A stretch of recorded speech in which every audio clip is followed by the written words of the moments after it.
So if I just give you a very quick recap of where we are right now, well, we have finished the unit 1, right?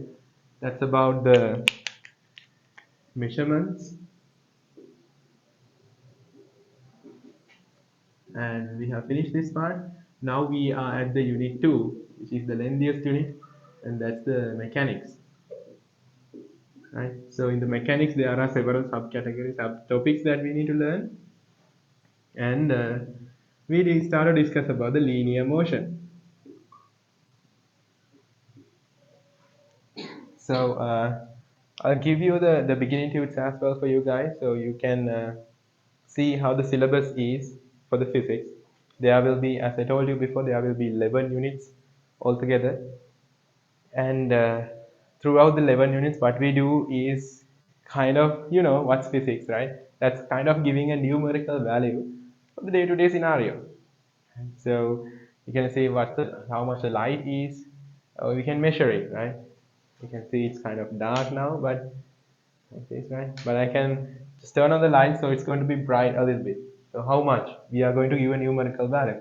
And also, uh, you know that it takes a certain time. These are the usual examples that I'm going to take. It took a certain time for you to come to this class, right?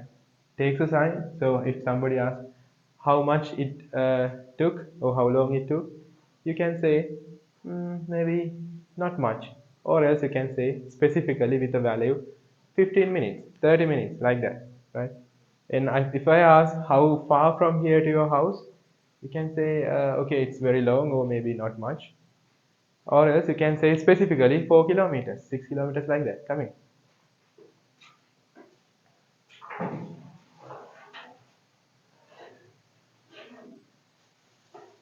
So likewise,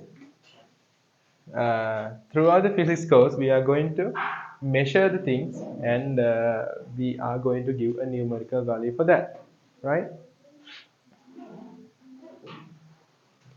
Great.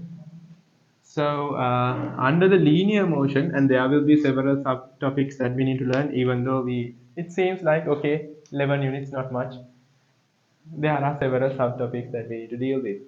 So for the linear motion, we are going to have these 4 parts. I think it's already printed in the front page of the tube, right? So the linear motion itself, and the motion under gravity, projectiles, and the relative motion is there to learn. And out of that, we have finished with the linear motion and also the motion under gravity. That's the very recent part that we have finished, right? So the key things that you need to know to proceed today uh, will be the 5 formulae related to linear motion, and that's about the S equals ut, and v equals to u plus ad, v squared equals u squared plus 2as, and s equals ut plus half at squared, and what's the other one? The t. Great. So you might be wondering what are these kind of u's and v's, right? So u is for the initial velocity, and v is for the final velocity.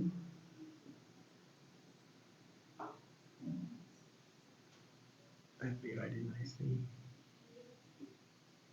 And a is for the acceleration. I think you have heard of these terms, right? The accelerations, the velocities earlier for the O levels. Yes. And S stands for the displacement,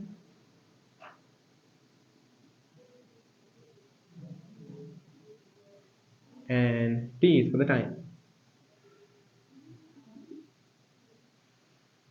right? So these are called the 5 formulae related to linear motion, and this can be only applied for uniform or constant velocity. Acceleration is 0. For the other things, if there's an acceleration, we need to apply the rest of the 4, right? And I told you, you should be very confident with these 5 formulae, because we're gonna be using it moreover, right, throughout the physics course, not just for the mechanics, maybe for new lesson, the upcoming lessons as well. So it's better again to copy it down if you are not good enough, right? I think for some of you guys, this has been writing I think the third or fourth time, right? But if you are not good enough, just make sure you're copying it down. And I think it's better you could start from the very first page of your new books if you bring any new books, right? And maybe buy a 60 page, or maybe there are not 60 pages books, I guess. So buy an 80 page book then. You can write the beginning parts there. Right? You can start from today. Just write these formulae, the 5 formulae, and yeah, then you can write the next topic, projectiles. But wait, before that, we can clarify the doubts that you have until they write that. Yes, any doubts? 22.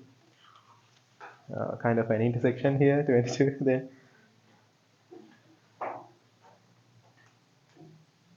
Huh.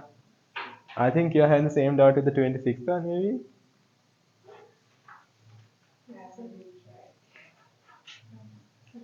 Yeah, sure.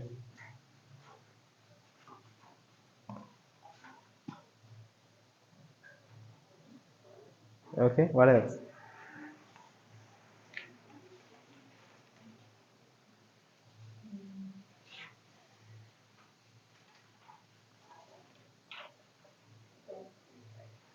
Okay. How about you? On 26th and 22? 23?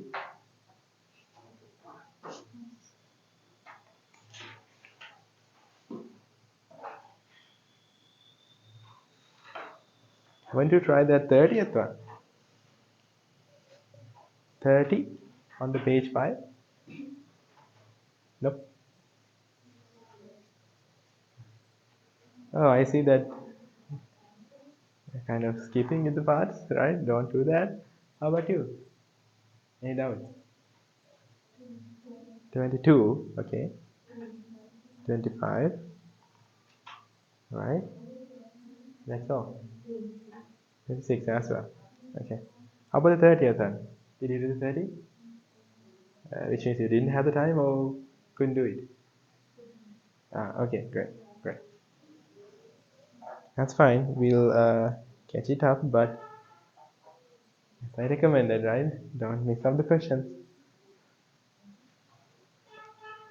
Unless I have to use that ultimate weapon there, right? Okay, great. Uh, guys, have you finished writing these? Great.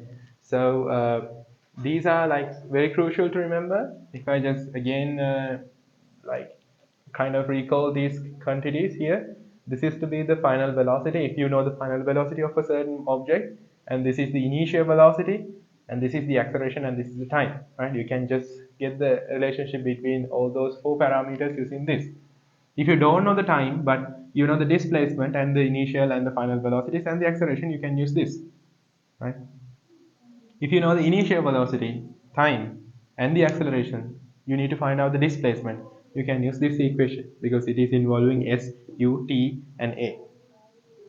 And if you don't know anything about the acceleration, but you know the initial velocity and the final velocity, also the time it took, and you can find out the displacement using this equation, right? So just basic 5 equations or 5 formulae that we can use for any sort of motion. And last day, we have considered about what? The very last thing we have considered about is this, right? The motion under gravity, right? So if you release something on the earth, it will be always attracted towards the earth, and that's the same reason that an apple has fallen to the Newton's head, right? And everything will be attracted towards the earth. Yes, come here. It's just still doing the recap, so you don't need to worry. So every object will be attracted towards the earth with a certain acceleration. You're gonna see here, if I just release this one once again and do it in slow-mo, once I release it, eventually it's gonna gain a velocity. Initially I'm just dropping with a 0 velocity, I'm not throwing it, right? just releasing it like that. So if I just do it slow-mo, like that going on, right?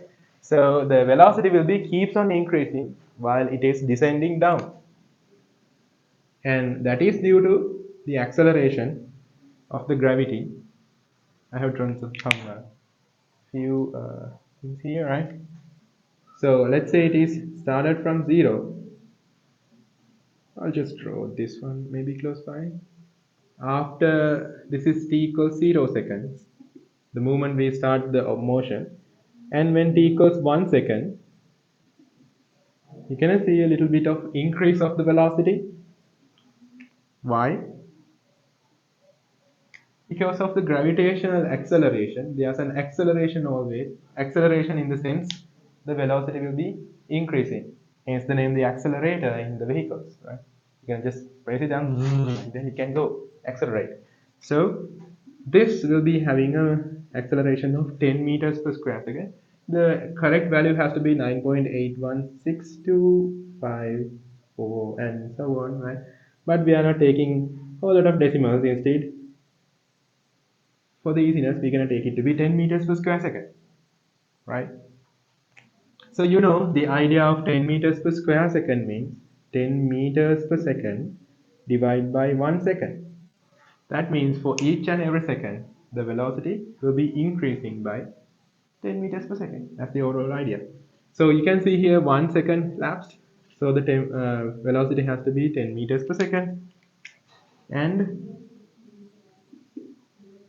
after another second, t equals 2, the velocity will be 20 meters per second. Why? 10 plus 10 in the next second, so it is 20. So as we're gonna have 30 and so on, right? And you're gonna see the gaps are being a little bit increasing here. Why is it so? If I draw it specifically, maybe I'll draw it up.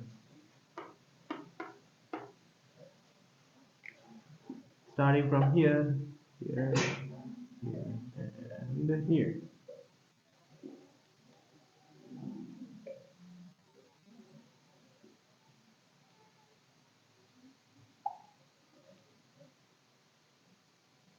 Okay, great. So this is t equals 0, t equals 1, t equals 2, t equals 3, and t equals 4. The velocities will be initially 0, it drops from rest, and it's gonna have 10, 20, 30, and 40, right? I don't have the space to write the 40. So it is u equals 10 meters per second, and u equals 20 meters per second. Oh, we can't just write the u there. And 30 and 40. So that's how the velocity increases due to this acceleration. Acceleration means velocity keeps on increasing, and for each time lap you can see it's increasing by 10. That's the idea of 10 meters per square second. And the displacement, initially we're going to have little displacement while we're going to have the increasing gap. Why is it so? Velocity increases, then yes, the higher the velocity, higher the displacement it can go, right? Consider about a snail and a rabbit. So snail has a very small velocity, so he can cover up a shorter distance within a certain time. In the meantime, let's say about the rabbit, it can cover up a higher distance than that because rabbit has a higher velocity than the snail. What about the cheetah at the same time? You can see a cheetah here, right? So what about a cheetah? So it's having a even higher velocity unless the cheetah stops to eat the rabbit, right? So if all the three runs at the same time, snails goes a little distance, rabbit can go even further, while the cheetah can even go. It can cover a larger distance than the other two. So higher the velocity, higher the displacement, lower the velocity, lower the displacement it can have. So that's why you're going to see initially it's just increasing from 0 to 10. So there will be a little increment of 10 here. So smaller velocities, smaller displacement within this time. But here from thereafter 10 to 20, now it's already having a velocity of 10 increasing to 20, which means the displacement it can cover will be considerably larger than this. And from here to here, you can see the velocity starting from 20 and increasing up to 30, unlike the first one, 0 to 10, right? So this can cover even a larger distance within this time lap of 1 second because it now has a higher velocity, right? And you can see even further, 30 to 40 meters per second means velocity has been increased to a significant value. 30 to 40 means unlike the 0 to 10, right? So larger the velocities, larger the displacement it can cover within that time lag of 1 second. Here also 1 second we are interested, but little time, a little gap, and here also 1 second, but a larger gap. That's how we can draw if an object accelerate. Right? That's the overall idea. And uh, yeah, so we have considered many things like it's not just like letting it to fall something down, but we can throw something up like that. In that case also, upward motion will be decelerating because the motion is upward but the gravity is acting down, so it's moving in the deceleration, comes to that instantaneous rest at the very top point we call the maximum height and descends down, right? So the newcomers can feel this one to be kind of tough, but don't worry. I'm just explain the things very quickly. Since we have go through that part, you can just watch the previous class. It's always available on YouTube, uh, and maybe more soon with the LMS, right? So it's been already updated. So you can I just gave you the credentials to log in for that one, and you can see the marks and the previous classes and everything, right? Once you write a exam. So once we finish up a part of this mechanics, so there's a part to discuss about the graphs. Once we finish that part, we're gonna have the tests as well. Right? You're gonna give a little paper to answer, and I'm gonna give you the marks too, right? Okay, great. So that's about the motion under gravity that we have finished with the last day. And yeah, since you have requested that there are two doubts, we'll clarify them first and we'll move into the next part. So I'm gonna start with the 22.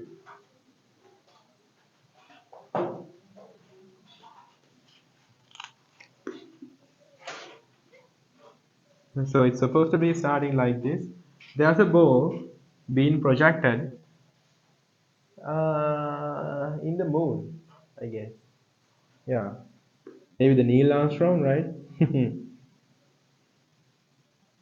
Okay.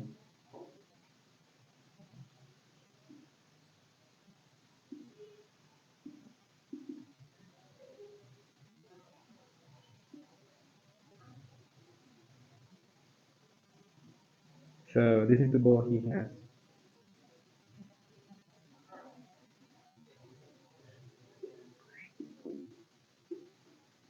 Like that. Okay. So he's going to throw it up. This is the moon, right? With some craters. So he's going to throw it up with a velocity of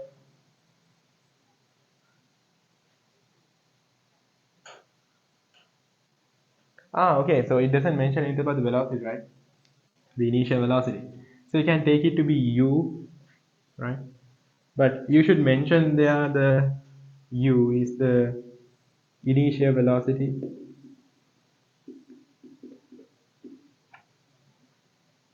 and it's moving up to here maybe, and falling back down. And this is supposed to be the h max, the maximum height it goes. So at the maximum height, what's going to happen? It just goes up, and at a certain moment there, it comes to rest, and that is why it's turning back down. You're gonna see here if I just project with 70 meters per second of velocity, run count example, this will be dropping 60, 50, 40, then 30, 20, and 10. Why again? Because of the gravity if you just throw it up in the earth. 10 meters per square second. It's trying to add the velocity downward, but this goes upward. So the velocity will be dropping here. Upward 70, downward 10. Then at the next instance, it is going to be 60 meters per second. And 50, 40, 30, 20, 10, 0. So it's going to be 0 and here. Of course, it can't just fly there, right? Still the gravity will be acting downwards. So this will be pulled down. At the next instance, it is going to be increasing the velocity 10, 20, 30, 40, 50, 60 and reaching back to the same level with 70 meters per second once again, right? That's how it works. Okay, so that happens when you just throw something up in the earth. But you know, once you go to the moon, you're gonna see the cartoons I know, right? Or maybe the Neil Armstrong, right? He's just walking like this, and maybe flying, seamlessly walking, which means we know the gravity of the moon is lesser. So it is said to be just 1.8 meters per square second. So all you need to do is get an expression for that one. So I'm gonna apply for the upward motion. We know the initial velocity that I have taken as u. You know the initial u is u, v is 0, acceleration is downwards. I can write downwards here maybe. This is upwards. G moon, and that is 1.8 meters per square second. What else we know? We have to take the maximum height, so we need to take the s. Okay, that is h max upwards. With these parameters, guys, what you can apply out of that 5 formulae? We know the v, we know the u, we know the a, and we know the s. This one we can be applied, right? Let's apply. And we know these are vectors, so we need to consider a certain direction. I'm going to take it to be like this, which means I'm taking upwards positive. So all the motion happens upwards. I'm going to take it positive. That you can represent simply by drawing an arrow upwards. So that is going to be v squared equals u squared plus 2as. So yeah, v is 0, u squared is u squared. Yeah, 2 plus 2 into, you're gonna see I have considered upward as positive, but the acceleration due to gravity is downwards, even though it's the moon. So that's going to be g moon, but it's going to be negative then. This negative comes from the direction I have considered upward positive, but this is downward. So that is into s. S is to be the h max. So yeah, that's going to be u squared. U squared equals minus 2, 1.8 h max. So I can take it to this side, and 2, 1.8 equals u squared of h max.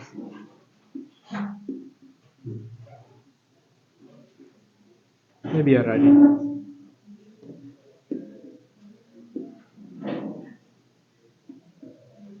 So h max right here is going to be u squared over, this into this will be 3.6. You can leave it like that.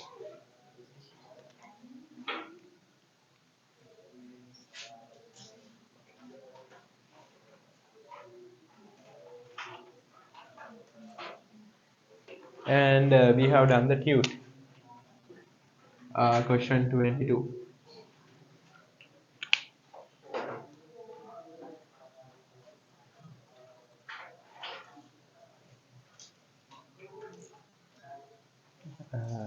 Could you able to go through the previous part? Last class. Not motion and gravity. So are you okay with this? Okay. And guys, while you're just writing this one, as I mentioned in the group, from this week Saturday onwards, we're gonna shift the class to Saturday evening. So are you okay with that time, 12 o'clock? 12, fine. How about you? You won't be able to. How about the others? You could, right? So, is there a class in the morning time for you guys? Saturday morning? No classes? No? No, right? How about you? You're gonna have. When it gonna finish? When it gonna finish? 10:30. It's going to finish by 10:30. Then it is okay, right? 12 o'clock? Okay, okay. So, did they mention like after some time it's going to shift to the 12? No? Okay, then it's okay. So, yeah, so from this week, uh, Saturday onwards, we're going to shift the class, right? To the Saturday evening. And guys, that's the best time I could have with this institute and all, right? I gave a big fight to actually shift the class to a weekend because you're gonna start the schools very soon, probably the second week or third week after the others given the vacations.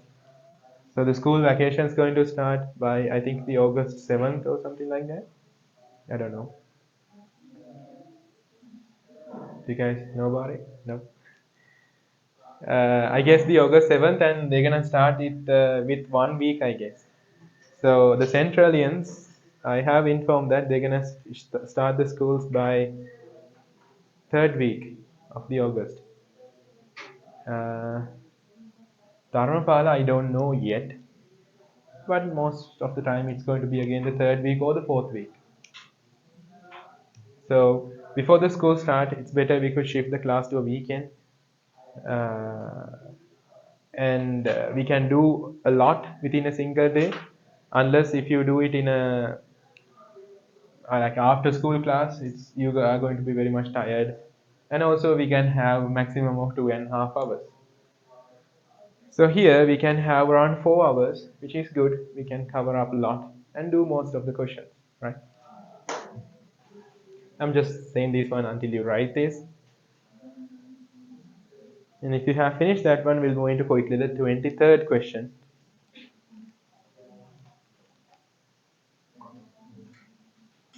As you guys requested.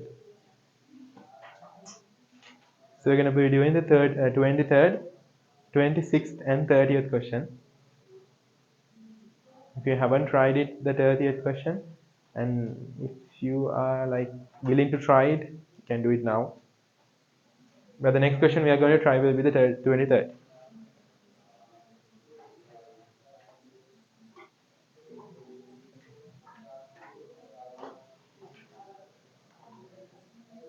Did you get the motion tube instruction? You didn't get the tube, right? Okay, great.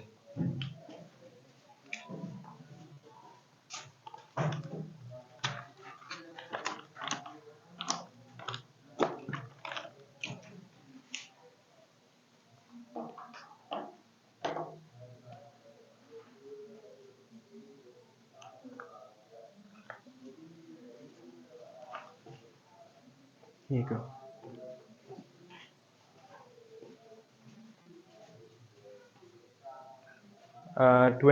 23rd question thereafter. Just go through the question. It's okay if you can't do it, just go through it once.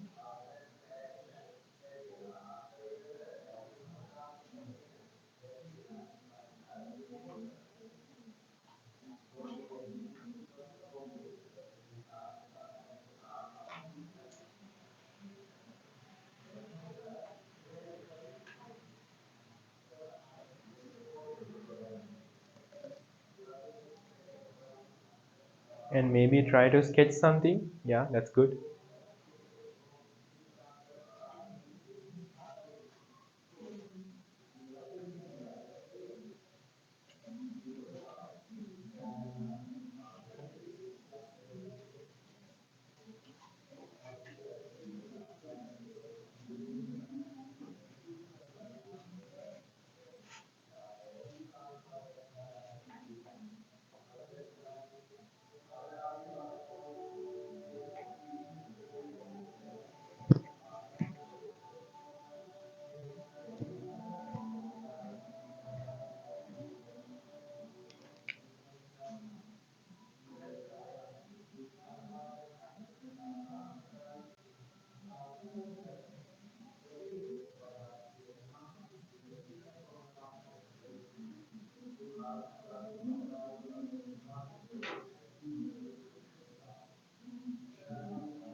Okay, so uh, for everything there's an easy method and there's a kind of a longer approach. I'll first say the longer approach, right? So all you could do here is we're supposed to find the time taken once it hits on the bottom of the well, which is 65 meters in depth, right? Uh, so guys, to do this one, all you could do here is we're supposed to find the time now. So all you could do, consider the time taken for the maximum height. Let me take it to be t equals t1. So the ball is reaching to the top and we know there the final velocity is 0, right?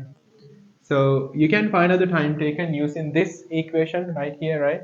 Because we know the final velocity, we know the initial velocity, and the acceleration due to gravity is downward, g, and the t you can find out. And if you multiply it by 2, which is going to give the time taken for this one. So t equals to then 2t1. You can find out the time taken from here to here, and again the time taken from here to here, which is going to be the exact time. Let's say it is taking, okay, I'll show it to you, right? I can consider maybe for the easiness I'm going to take some letters here, A, B, C, D and E. So I'm going to show you the longer method, and there's a shorter method as well.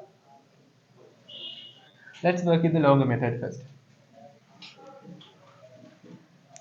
I'm considering the motion from A to B.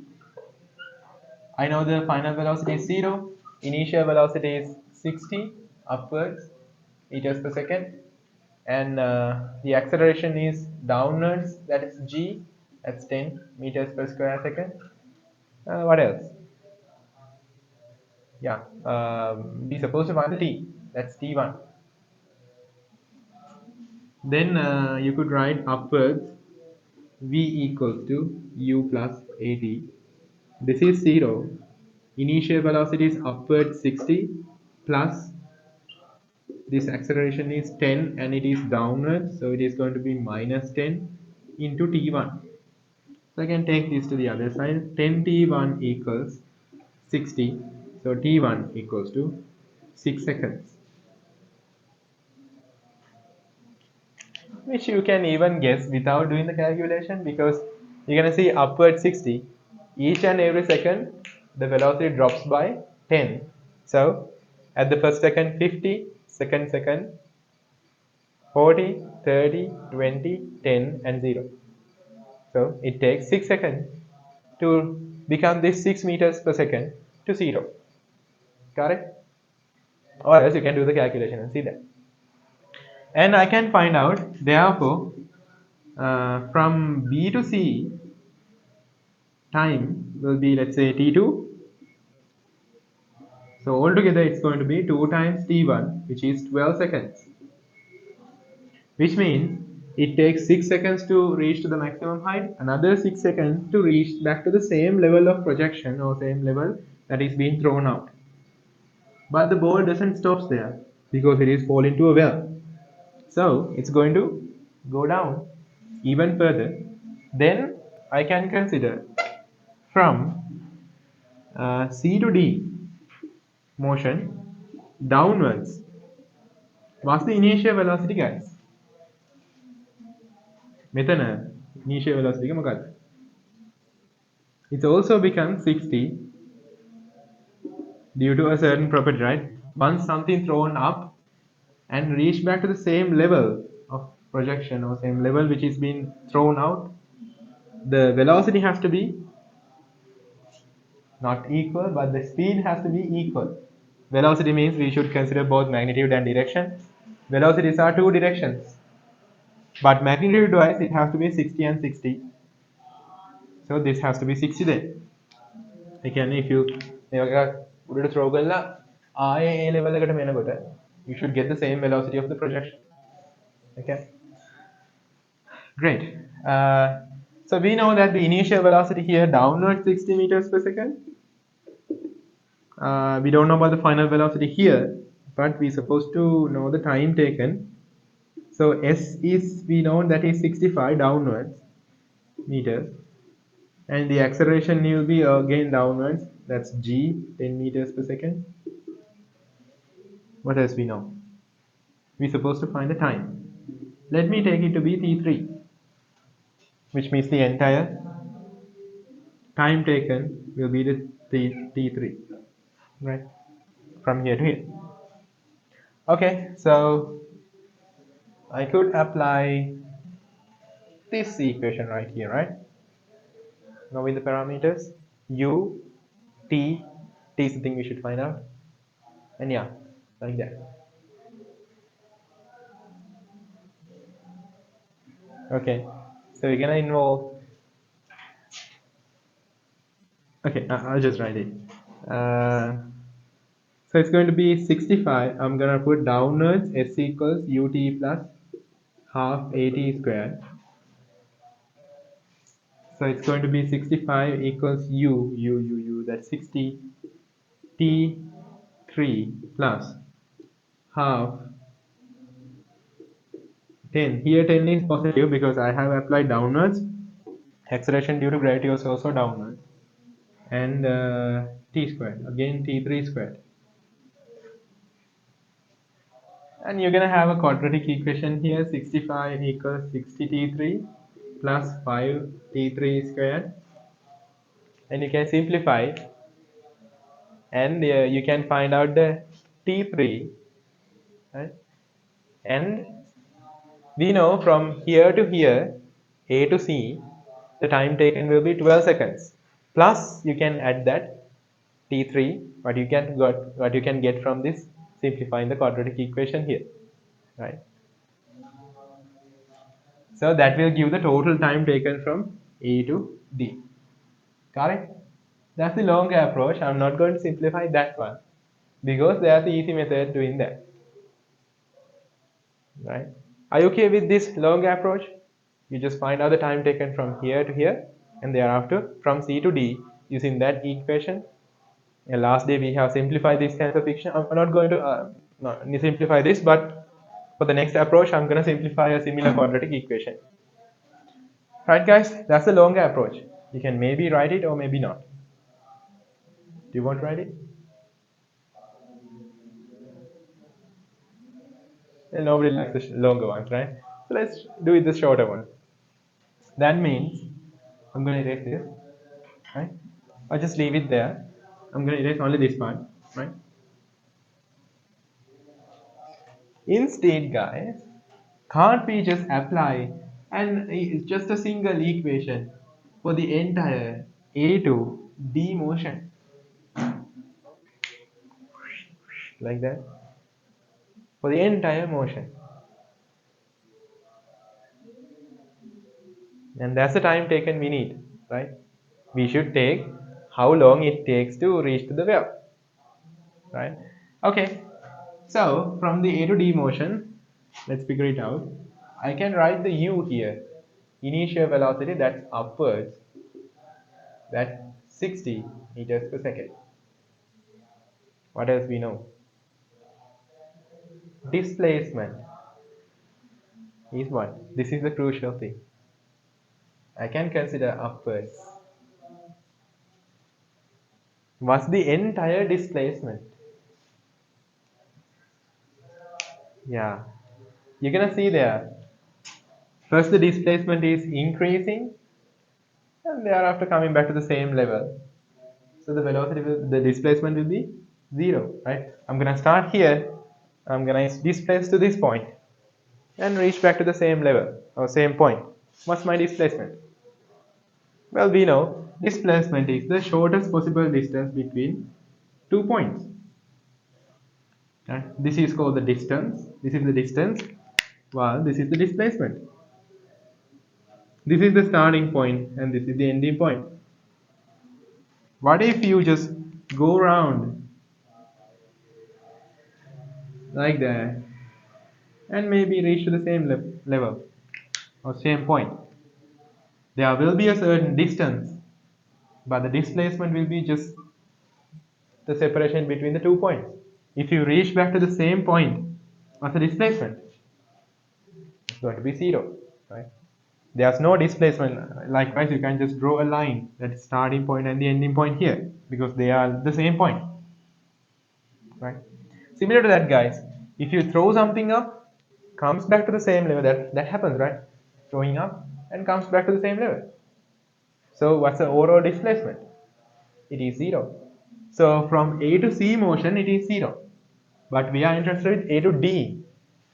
Then it is going additionally 65 meters towards the well, bottom of the well. So if I consider upwards, this is going to be just minus 65 meters, because I have considered upwards the displacement from here to here is 0, but now the displacement is to the downward direction of 65. And we know the acceleration, and that is downwards. That's 10 meters per square second. That's the g. So I should find out what? Time, the total time. I'm going to take it to be t, and let's do the simplification once again. What's the formula I could use? This, right? So I'm going to put upwards s equals ut plus half at squared. And yeah, I'm going to have here s is minus 65. This becomes minus because I'm considering it upwards, and this is 60 t plus half minus 10 t squared. So minus 65 equals 60 t minus 5 t squared. You're going to get a similar equation like that, but instead they're going to have some negatives here. So yeah, let's simplify this. I'm going to take this one to the other side, and so as this. So it's going to be 5t squared minus 60t minus 65 equals 0. Minus, taken to the other side, plus this minus, and this minus is already there. So this is simply like, I'm going to maybe write here. It's like 5x squared minus 60x minus 65 equals 0. What do you do here? To simplify this one, O levels, right?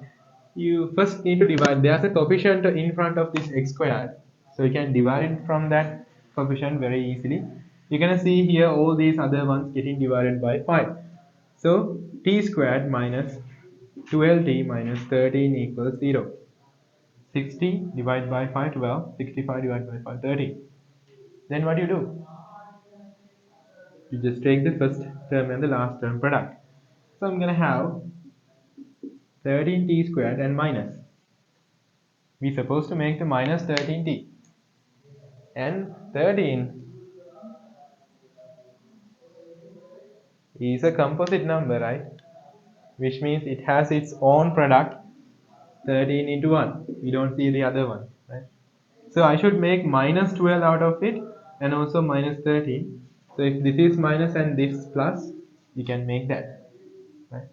That's what you're gonna just take the products, and you should make the middle term. And this is t squared minus 13t plus 1t, or just t, minus 13 equals 0. Then I can take the t out, t minus 13. You should make the t minus 13 on the other side as well.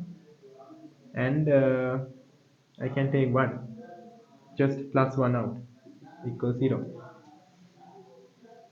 So it's going to be t plus 1, t minus 13 equals 0.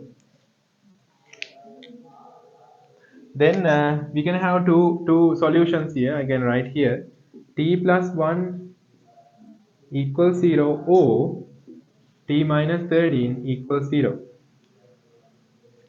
We're going to have a product here. So to product get 0, either this part has to be 0 or this part has to be 0. Then I could write t equals minus 1 second, or t equals to 13 seconds. So what can you say, guys? We're going to have two solutions. Which is valid? Yeah, the positive one, because time cannot be negative. If the time be negative, you have gone to the past, right? Unless you have the time machine, we can't do that. So since t should be positive, or t should be greater than 0, t equals 13 is going to be the answer. Well, guys, if you simplify this equation right here, you're gonna have the same solutions, these same solutions, but you're gonna have t minus 1, t plus 13. In that case, this is going to be plus and this is going to be minus, so we need to neglect that 13th one if it is minus. So you can take the equals 1. From here to here, we're going to have 12 seconds as we considered earlier. And from here to there, it's just 1 second there. Altogether, we're going to have the 13. If you go with the longer approach, still you're going to have that 13, simplifying that quadratic equation.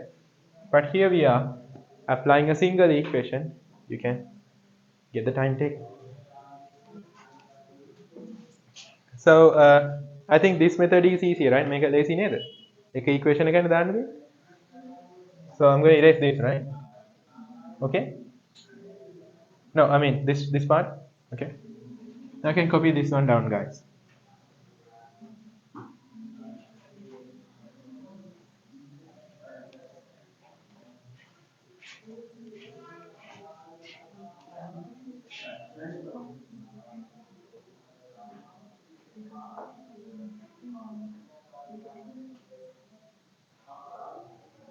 Okay. Pi t squared.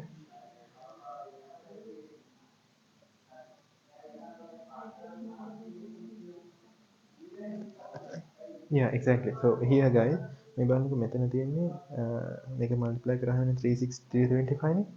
මේක positive නේ. Positive හම්බ වෙනවද මේ දෙන්න product එක ගත්තාම? -65 minus +5 ගත්තාම නෑ නේද? එන්නේ නෑ නේද?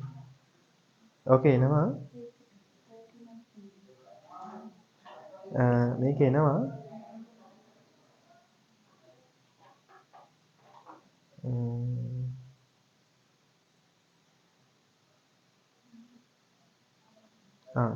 මේ තියෙන්නේ මේකට upward දෙන්නේ -65. මෙතන දාගත්තා නම් මෙතන minus වෙනවා, මෙතන minus වෙනවා, මෙතන minus වෙනවා. එතකොට හරි. මෙන්න මෙහෙම නෙමෙයි.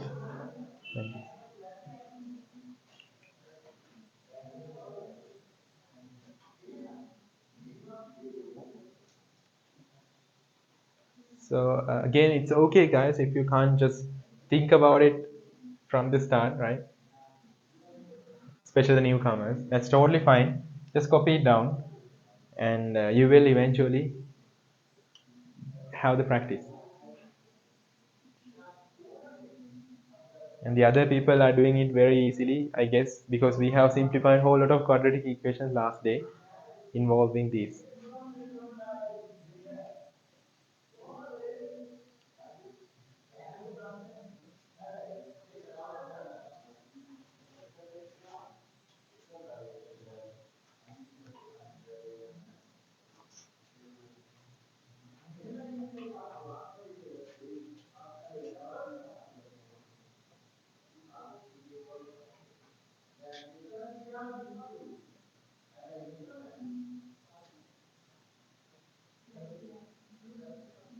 Well, now you can try the 30th question, I guess. It's a similar thing. මේ වගේම දෙයක් තමයි තියෙන්නේ ඒකේ.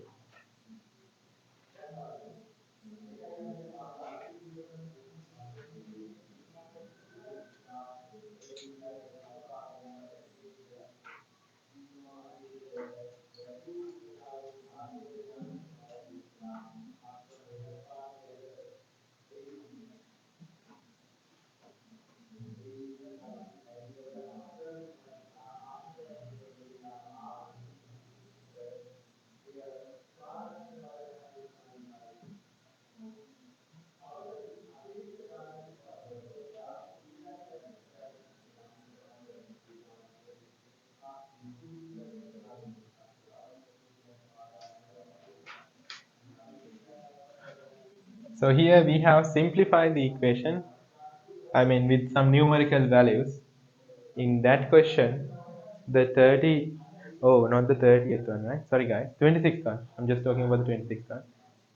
In the 26th one, the time taken, show that the time taken t, taken by the ball projected vertically upwards with a velocity v from the edge of the well and the depth is this much. So it's a similar thing, but there you need to get it with the symbols rather than the numbers. Try it. It just projected with the B and fall into a well of depth H. Not 65 here, you can take it to be H. Try to write an equation like this, guys. This is V and this is minus H, and this is just need to take as G, and we're supposed to find the T. And the terms show that, as you see that the math students are pretty like about it because they always gets this one, right? Show that this and this, unlike the bio students, right? It's okay, everyone can do this.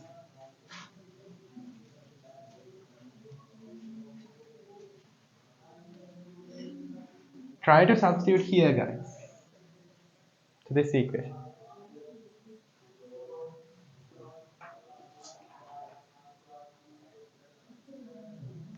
Again, you should mention a direction upwards. That is why G get minus, right? And this is also minus.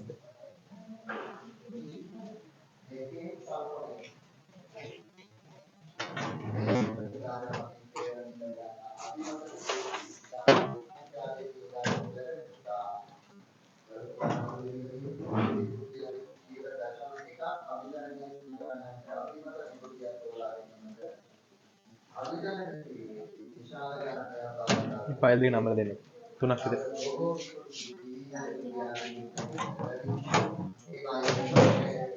ඈ දෙන්නේ කාව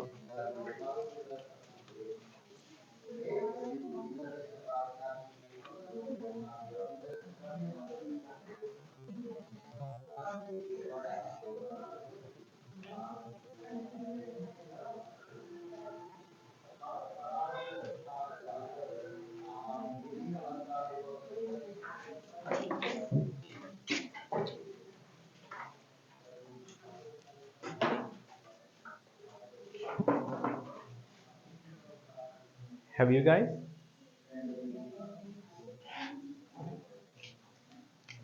So it's going to be again minus h equals vt minus half gt squared, isn't it?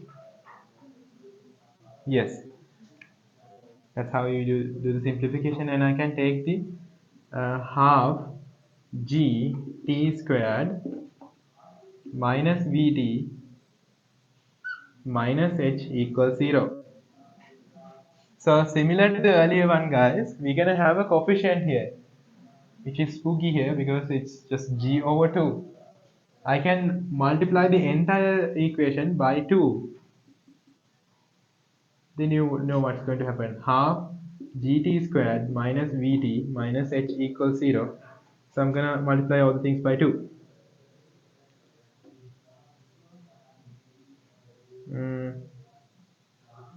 Yeah, let's do it right here. Half gt into 2 minus 2 vt minus 2h equals 0. So this 2 and this 2 cancels off. So it's gt squared minus 2vt minus 2h equals 0. And still we're going to have the g in front. That's also uh, kind of troubling. But totally okay with that, guys, because we are not going to do some numerics here. Right? Instead, we need to deal with the symbols. Let's revoke your knowledge about the from the Olivers. If you're going to have something like this, how do you write the solutions of x?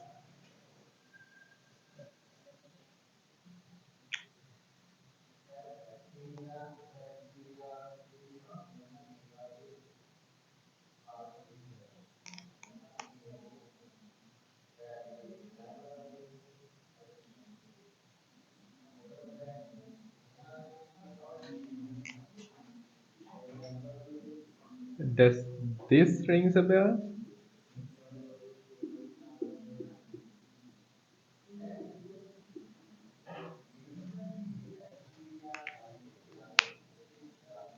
Hee.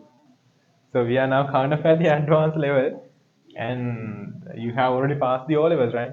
Now you're at grade 12, the new 12s, right? So either way, you can write the. Now I think you have learned for the O levels. There are three methods of finding the roots of a quadratic equation. One was completing squares. The other one was factorizing. The other one was using the equation this, which you can do here. So you can see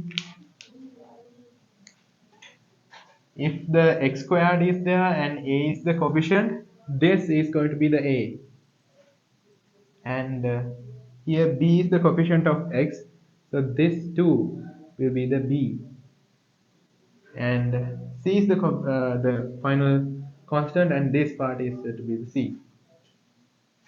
So I can write the similar thing, t equals to minus b, so minus here due to that minus, and b is minus 2v plus or minus b squared, that is minus 2v squared, minus 4a, that is g, c, that is minus 2h, over 2 times g. Then simplify it even more, and you should obtain what is given in the tute.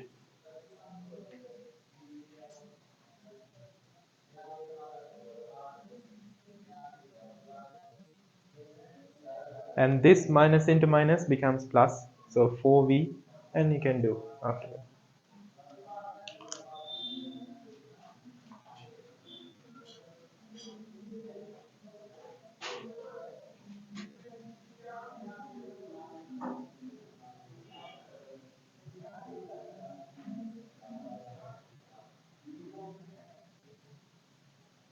I'm going to write here t equals to minus into minus, that is plus, so 2v plus or minus 4v squared minus into minus plus 8gh over 2g. We'll see what's been asked in the tute, what's been given. It has been taken v over g out, so it means there has to be a v here.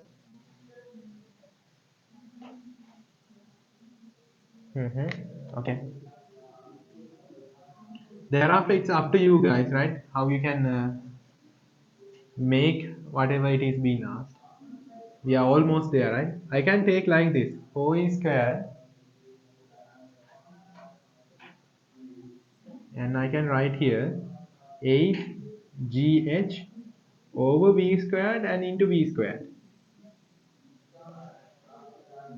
I have just multiplied both up and down by the v squared. You can see v squared cancels off, giving that 8gh. We haven't done anything unfair, right? අපි මේ cancel වෙනවනේ ගන්නට v squared getting cancelled off, right? I did that because now I can take the 4v squared out over 2g.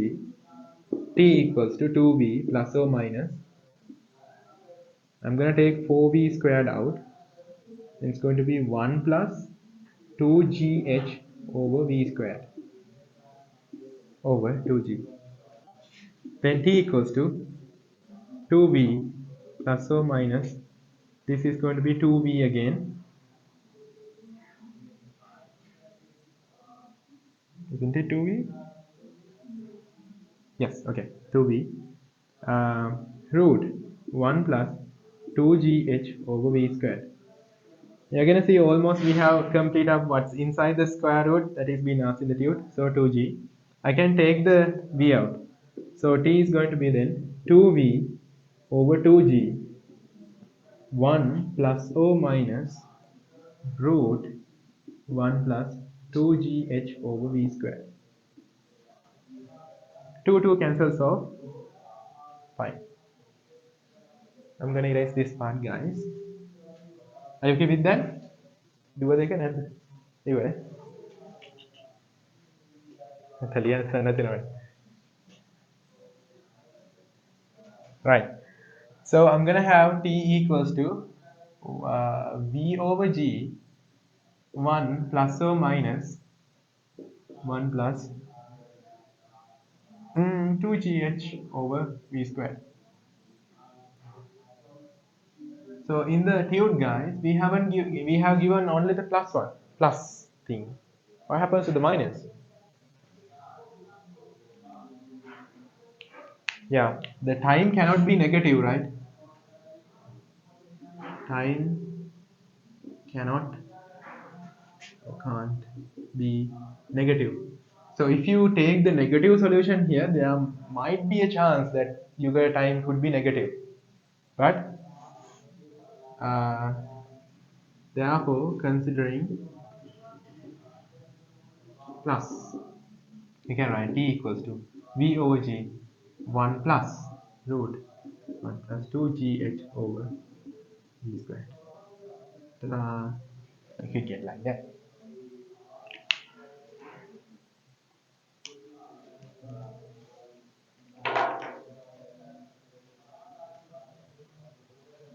Well, if you are wondering where it started,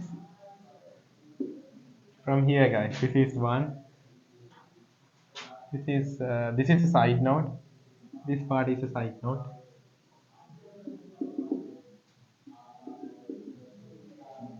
and this is the two. You don't have to write 1, 2, 3, right? And this is the 3, and this is the 4.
Again, don't get yourselves like terrified.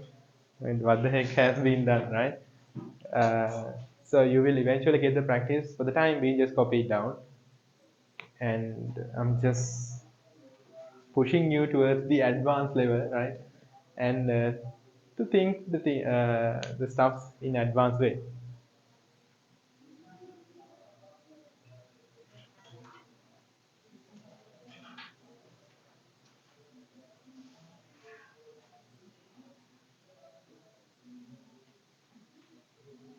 right?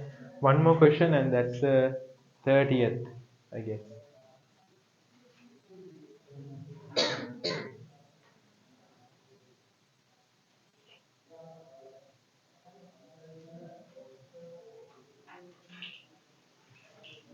Mm, 30th question, guys. I think it's better you could correct that.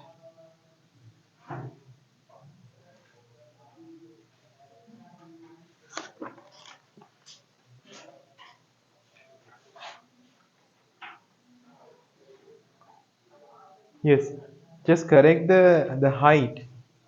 You're gonna have a nice answer in that case. A helicopter dropped a bomb freely over an enemy camp at a height 560, 585. Correct it like that. This is also okay, but make it to be 585. Then you're gonna have a nice answer. Otherwise, you're gonna end up with a decimal, right?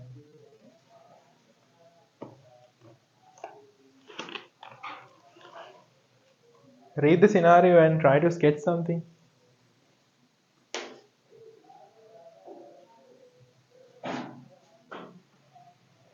Okay, okay.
Okay, I guess you have read the question, and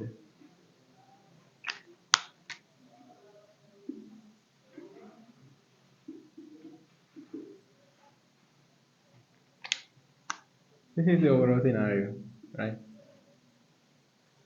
Okay, these are guys from Mediterranean. So as this, right? So just the you're gonna see, let's say there's a bomb that is being dropped, right? Not to happen, but let's say, right? I think you have seen in these days that Israel and all, right? They just coming with the whatever drones or whatever those stuffs, right, to destroy the populated areas. And before we reach to the ground, if you could detonate it in the sky, the effect will be minimum, right? So this bomb was released so that it hits on this enemy camp, and to prevent destroying the camp, this has to be blasted or detonated at 180 meters, at least about 180 meters above the ground, right?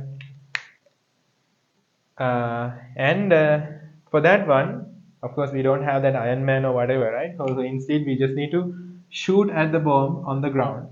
So it is saying that the bullet can obtain a velocity of 65 meters per second, right? While the initial velocity of the bomb here is zero, that the helicopter like that came and just released the bomb. That's it. And it's just shooting or throwing the bomb, just releasing it, right? So you're gonna see here, the question being asked is, it's asking how much time left to shoot at the bomb from the moment it was released. So somebody has to spot that, right? The bomb has to release. Bomb has been released.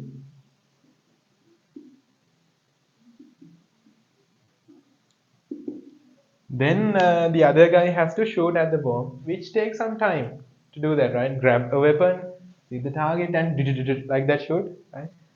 So we're supposed to find how much time left. Okay. So all you could do here is, well, you can consider the motion of the bomb and the bullet separately. We know that the total height of this helicopter from the enemy camp is the corrected value of 585 meters. So what about this height then?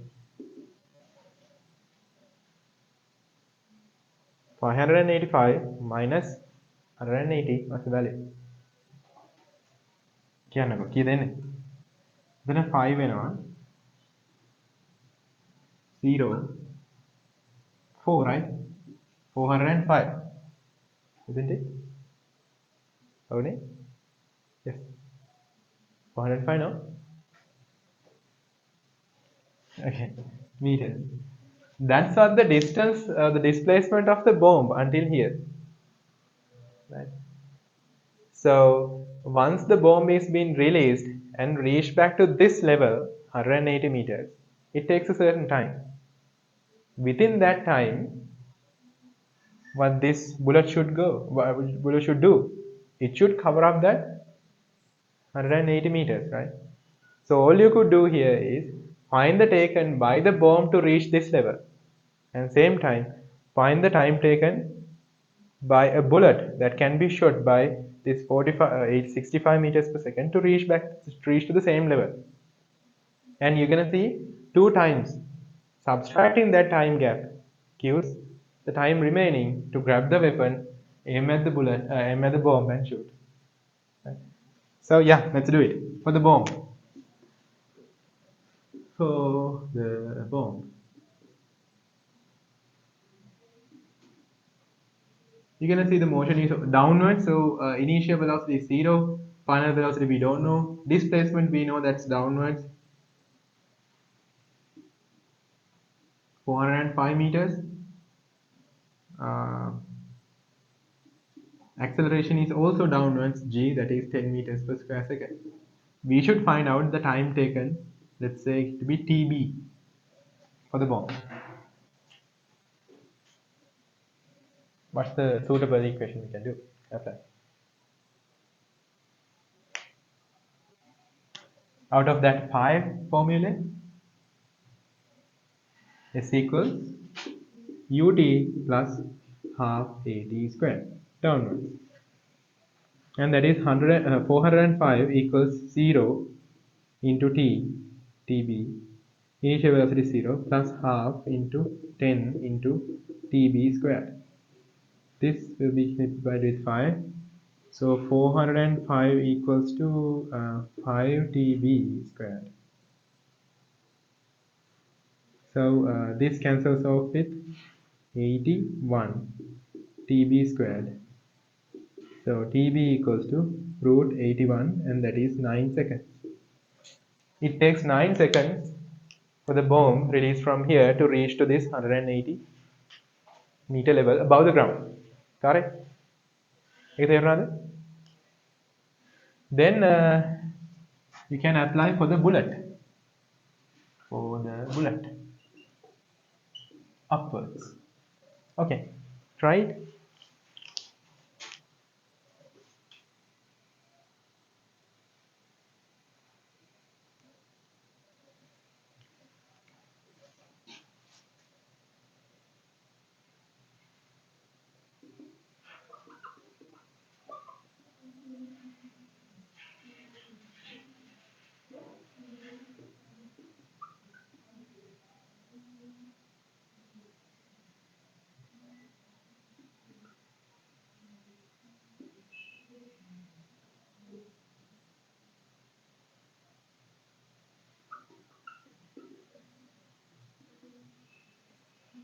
Oh, both boom and bullet are starting with the B, right? මොකක්ද කරන්නේ? T1 T2 කියලා? Okay, whatever. වෙන මොකක් හරි symbol එකක් දාගන්න guys. T note? Okay, T note.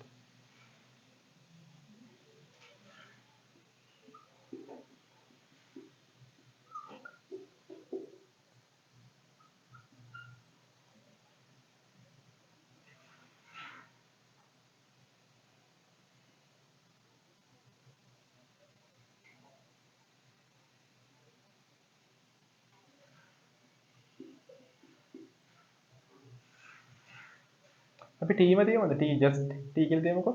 නැත්නම් T note දැම්මම තවත් අවුලක් නැහැ ඕනික.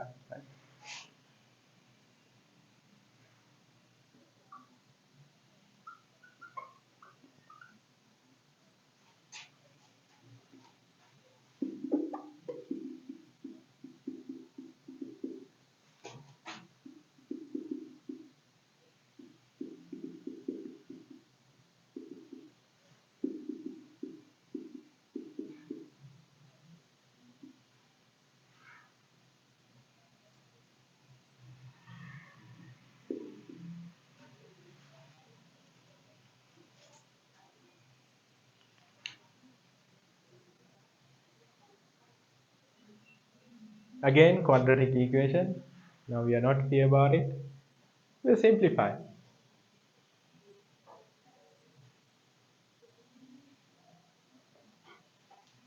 Solution 7, no?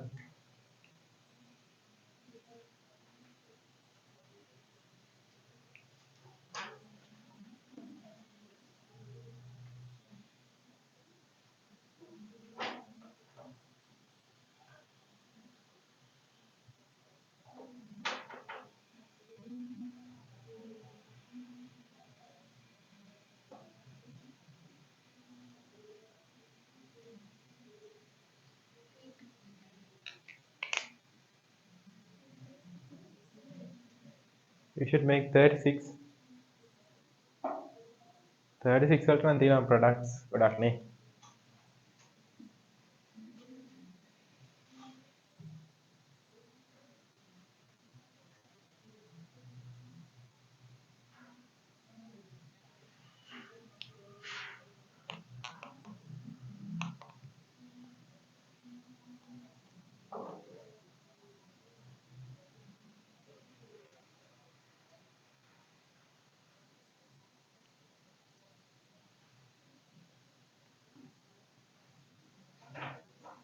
Three and 6. Okay.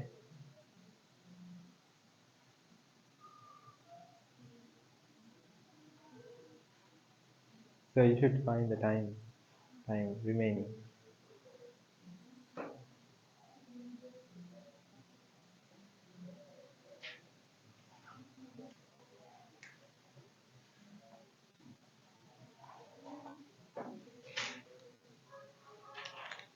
What are the solutions that you have taken here, guys? 4 and 9, yes. So minus 9 and plus 4, right? No. Minus 9 and minus 4. Yes. So t squared minus 90 minus 40 plus 36 equals 0. Yeah, product will give the 36 plus and addition gives the minus 13. So t minus 9 minus 4 t minus 9 equals 0. So t minus, oops, okay, t minus 4 t minus 9 equals 0. So t equals 4 or t equals to 9, right? Now what solution we can take here? Both are valid, right? Because we haven't get a negative answer there.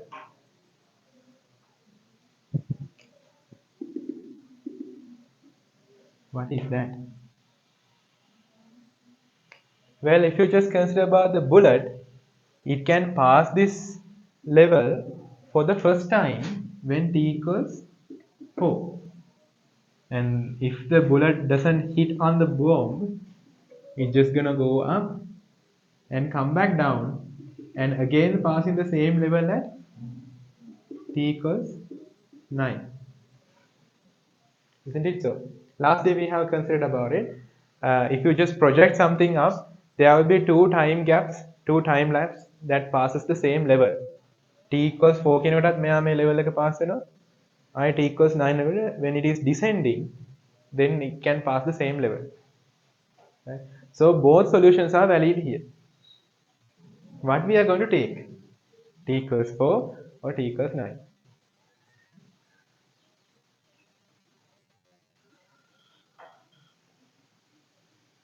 If you take the t equals 9, this is what comes. Right? This is the bomb. I'm going to show with the camera cover. This is the bomb. Like that, right? Well, you're going to shoot like that. So, this is the first movement. And this is the second movement. You're going to see when you take the t equals 9, the bomb has been already passing that level of 180. So, what we do? For the safety, we're going to take the first time where it is ascending here. අපිට sure නෑනේ මේක මෙහෙම පහළට යනකොට උඩට ගිහිල්ලා මේක වදිනද කියලා නේද? හොඳම ටයිම් එක තමයි අර first interception time එක කියන්නේ t equals 4 කියන එක. And you can take the t equals 4. So taking the first interception time t equals 4. Well, this is not the answer. It is asking how much time remaining for us to shoot at the bomb. You can write therefore time remaining to shoot at the bomb after released. Just write some statements here, guys, it's better. That is equals to what? Well, total time taken by the bomb to reach here will be 9 seconds, as we have considered earlier, right? Within 9 seconds. But the bullet can reach that 180 meter level within 4 seconds for the minimum. So you can do here 9 seconds minus 4 seconds, and that is going to be 5 seconds. This is the answer. This is the time taken by the bomb to reach this level, and this is the time taken by the bullet to reach the same level. And for the not the worst case, for the luckiest case, we can shoot it with 4 seconds, right? තප්පර 4ක් ඇතුළත මේ bullet එකට මෙතන reach වෙන්න පුළුවන්. So takes 9 seconds to reach by the bomb. So you can have a 5 seconds remaining. Grab the weapon like this and like that shoot. Okay, so you only have 5 seconds left. So you're gonna see here, guys, kind of destroying and dropping bombs are not good, but still it works with the primitive physics, right, that we are learning for the A levels. And you can do some nice sort of calculations from out of that.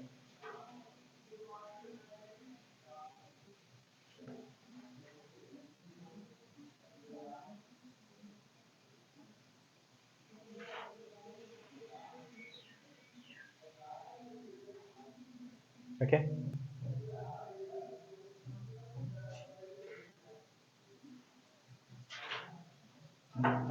You can write nicely after being released. Whatever.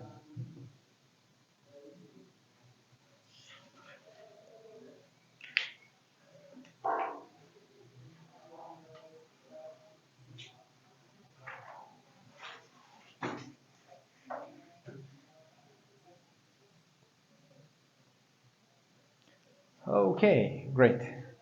So all of you have finished copying? Alright. So So again, the newcomers might feel it's going to be very hard at the very first time once you join the class. Don't worry about it. You're gonna see like we are not doing only the hard questions, but not the easiest one as well, right? We're gonna be like going from the show to the deep ocean. So starting from little questions, we're gonna go to the hard ones.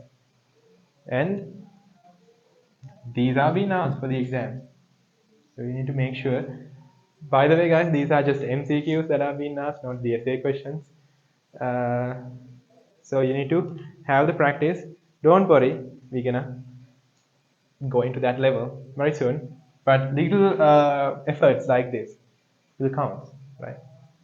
We know that once you need to fill up something, maybe from the drops, you need to count every drop, right? That's why. Great. So finally, we can move into the today's lesson, and that's about the projectiles. Erasing this one, right? Okay, great. Let's try the topic today. Projectiles.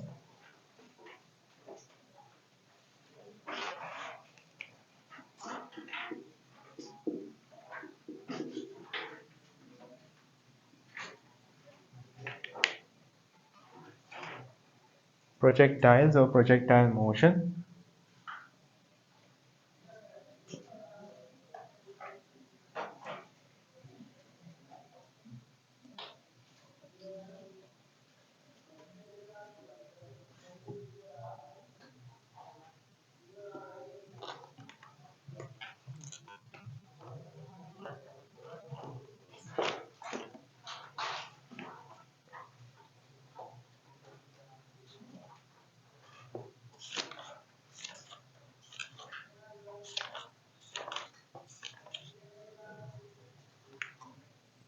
Okay, so what does it come to your mind? Projectile. Yeah, like a tile that we just lay on the ground. Wall tiles or maybe like Lanka tiles like that. What do you say? Projectile. Oh, projectile motion. Any clue? It's okay. Anything crazy?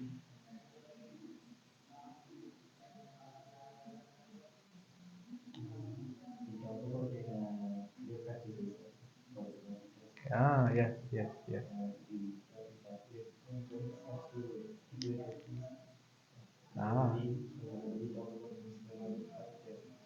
Ah, yes. So, yeah, that's a good example. Physics is something we do calculation for the day-to-day scenario. So he's talking about the cricket practices. We can have projectile there.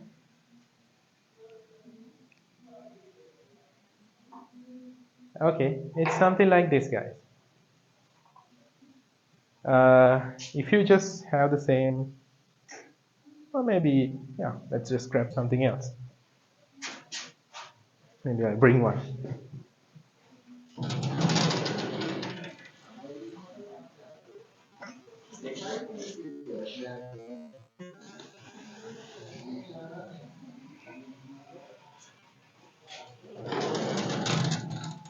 Okay, so all I'm having here is an ink bottle, kind of almost empty, right?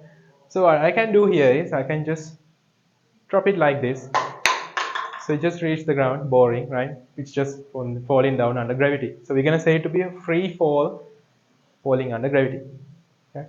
What if instead of I just drop it like this, if I give a horizontal velocity for that, it's going to be like that, right? So we're gonna see if I do it in slow-mo, which I can do, but let's say I just freeze the frame, so it's going to be like that. Going in a curved path, right? If you drop something like this, it just falls down vertically.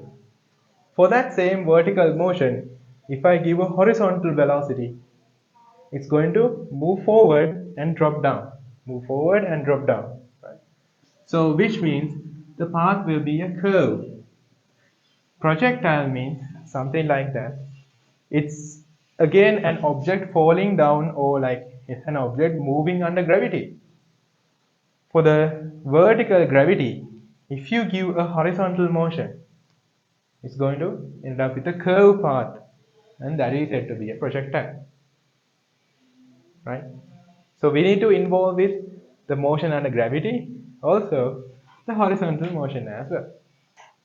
And for the same scenario, we need to know something about a little bit about resolution of vectors. I'm gonna teach you from the scratch, and also I have shared the video already, the 8-hour class.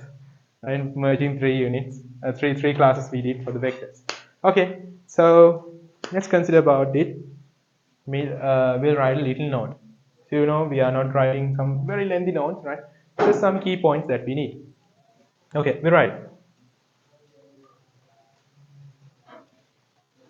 When a horizontal velocity, when a horizontal velocity, when a horizontal velocity is given to an object,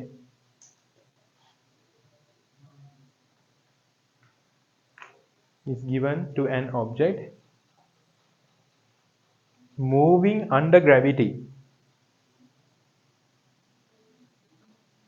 moving under gravity vertically,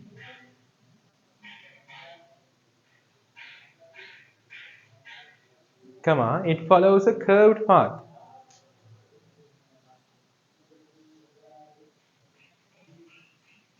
It follows a curved path.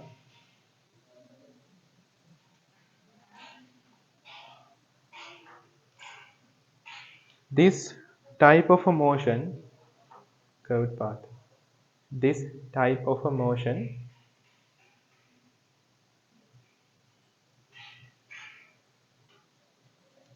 is considered as a projectile.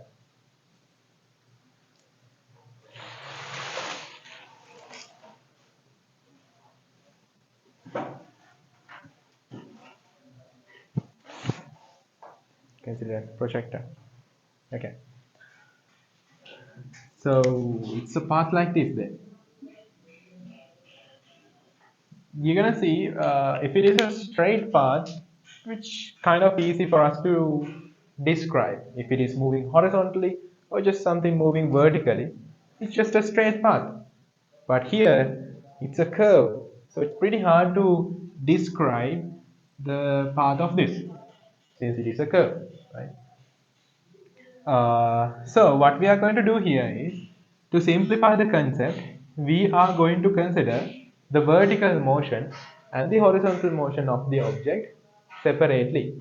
So you're gonna see here once I throw that ball. Okay, once I throw that bottle like this, it's going in this curved path, which means if I just consider only the vertical motion, it will be just dropping down like that. At the meantime, we'll throw it with a horizontal velocity, so it should be moving forward, right? So this motion right here can be expressed the horizontal motion and the vertical motion. So we can merge them together and makes the curve like this, right? So we write that the next point. Since it is a bit complex,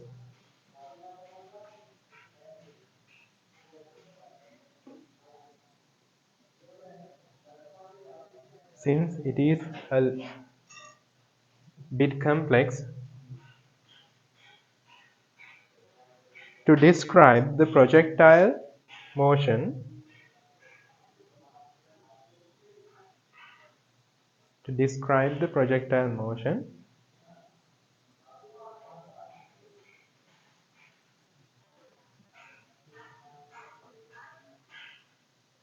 projectile motion, let's consider it, let's consider it as a motion to two separate directions. Consider the motion into two separate directions, vertical and horizontal. vertical and horizontal for the convenience.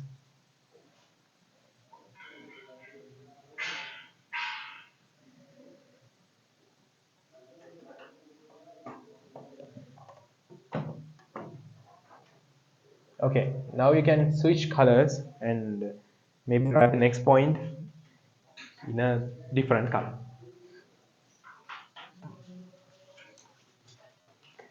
Vertical motion. Switch the colors and write the first point. Vertical motion occurs under gravity.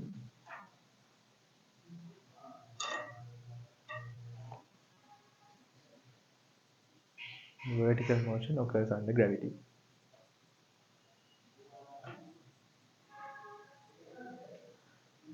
Second point, right, with the same color, right? Horizontal motion.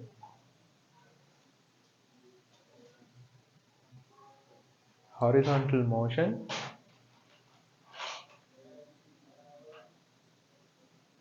horizontal motion occurs with a uniform velocity. Horizontal motion occurs with a uniform velocity. Kind of strange, right? Why the horizontal motion is moving with a constant velocity? මේ පැත්තට යන motion එක uniform velocity කින් වෙන්නේ. Why is it so? So if something moves horizontal, think about the gravity. Gravity will be always acting vertically down. Will there be an effect of this gravity to the horizontal motion? No, right? It just try to bring the object downwards because it is affecting for the vertical motion. If you throw like this, right? So there won't be an effect from the horizontal motion of this. Got it? So horizontal motion will be just moving at a constant velocity. There's no any other effect unless there's this air resistance, something we are not considering here, right? So if the whatever the object is thrown to be having a certain resistance from the air, then there will be effect. But for this projectile motion, we are considering the horizontal motion is not affected by anything at all. If there's no gravity, if there's no acceleration, it just moves with a constant velocity, right? Okay, so horizontal motion is moving with a constant velocity. We write within brackets for the reason for that. Right? Within brackets to the same point, write the reason. Since the gravity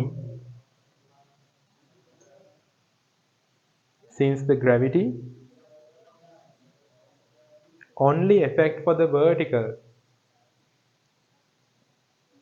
since the gravity only affect for the vertical motion, there's no effect to the horizontal. There's no effect to the horizontal.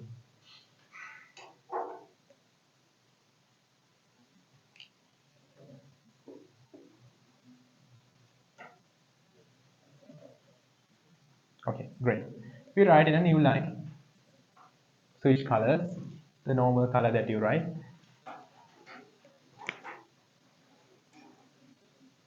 Let's consider an object.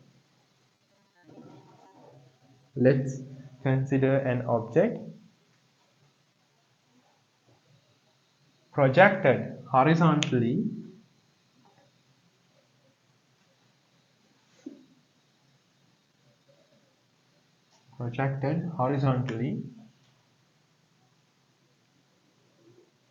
with a velocity of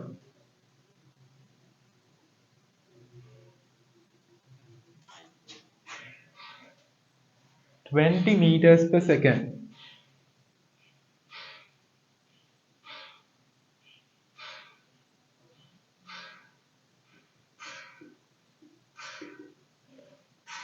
(20 meters per second) from a top of a building.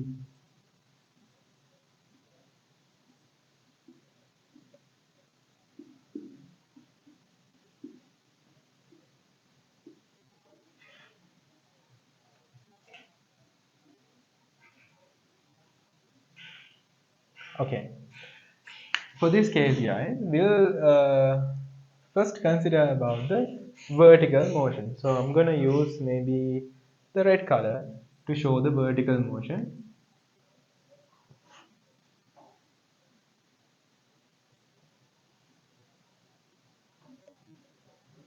Maybe I can just draw it at the very edge.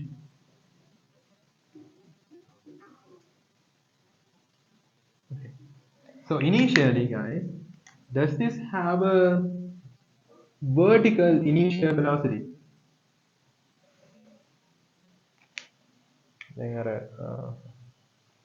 Still. So if you just throw it like this way, will it be having a vertical velocity initially?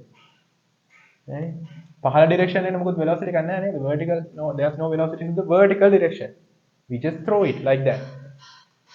So which means the vertical motion starts with 0, u equals 0, and this is t equals 0. When t equals 1, it will be at here. When t equals 2, it will be at here. T equals 3, and t equals 4. It's better I could just draw it for like 5. Let me do it like this.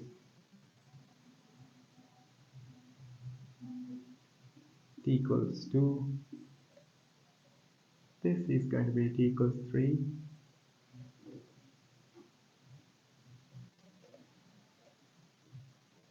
Maybe a little bit shorter. T equals 3, t equals 4, and t equals 5.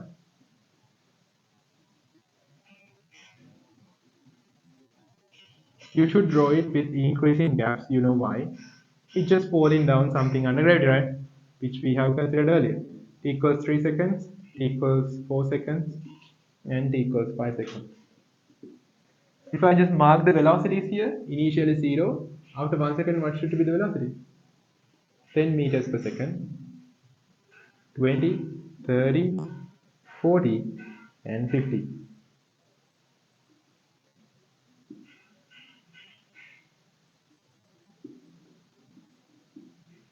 So in here, guys, I have completely forgot about this one, right? මේ පැත්ත ගැන හිතන්නෙම නැහැ. Only the vertical motion.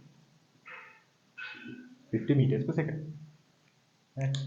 If this object right here just released from rest, this will be the positions at each and every second. At the meantime, guys, what should happen?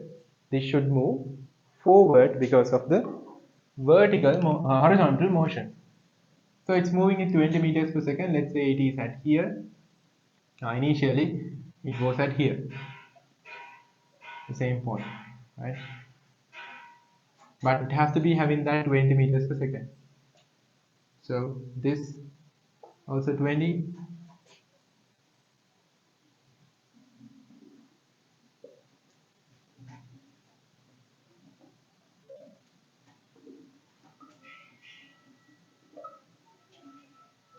So 20 meters per second when t equals 1, t equals 2 again 20 meters per second. Why is it so? It's moving in the constant velocity, right? Which means the velocity shouldn't change because there's no effect to that direction. So t equals 3, t equals 4, and t equals 5. You're gonna see here, guys, I have drawn this one with the same gap, unless this one, right? Think about it to be the same gap. Okay. Now it's 9, 20. T equals 0. Oh, t equals 1. Why I have drawn it to be having the same gap always?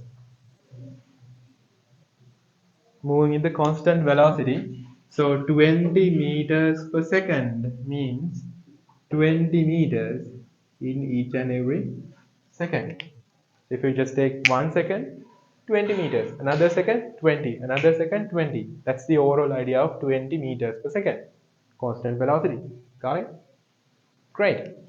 So what I have done here is split this motion, the projectile motion, into two parts, the vertical and the horizontal.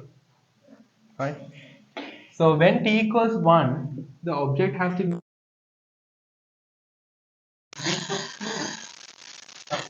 the object has to be here. When t equals 1, it has to descend down up to here. Also, it needs to move forward. So which means the object now has to be at here.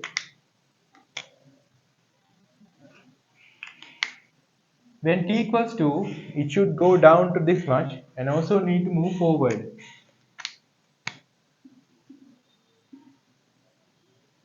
So it should be at here. When t equals 3, it should descend down this much. Also, it need to move forward here. And when t equals 4, it has to descend down this much. Also, need to move forward here.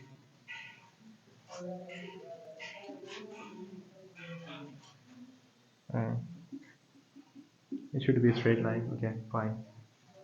When t equals 5, it should be coming to here. Also, it need to descend down to here.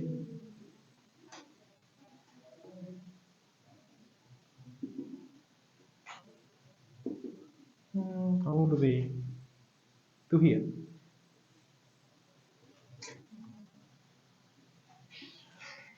Okay, now let's complete the part.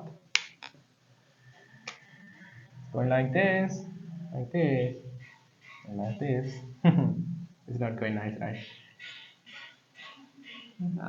Okay.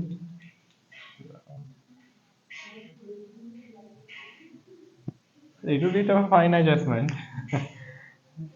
I'm not lucky as you guys, right? You're gonna have a rule book, but in my case, I'm just drawing it a blank space.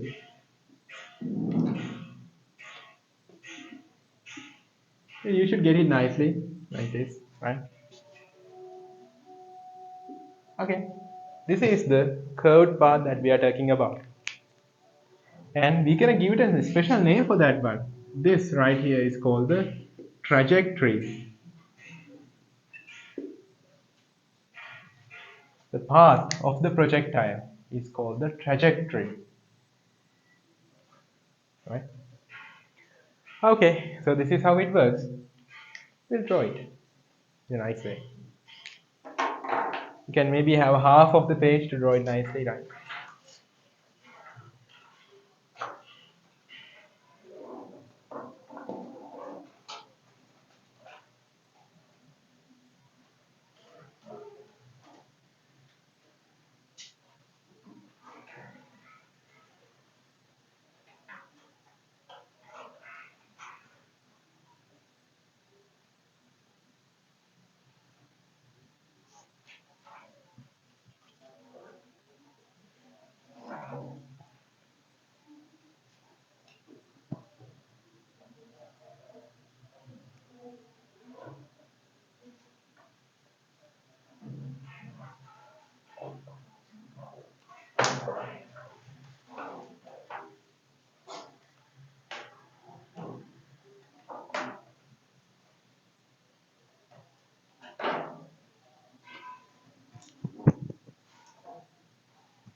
Better you could use two colors, maybe black and white. Oh no, black and white, black and blue.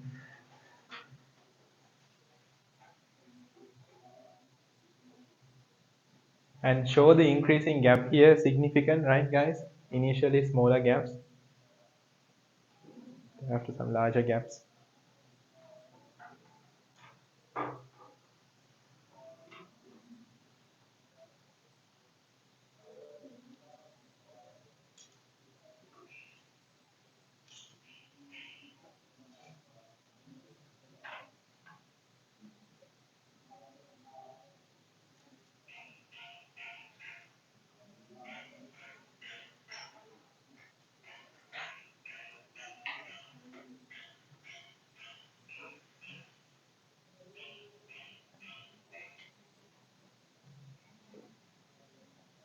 And the gap here has to be same.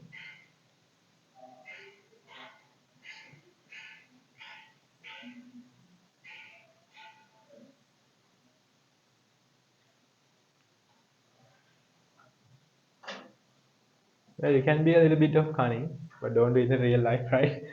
So all you could do here is just draw the path first and get the intersection points, and you can draw the next one afterward. එහෙම ලියන්න අඳින්න පුළුවන්. වැඩේ lazy. Nice curve එකක් ඒකට.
Nice.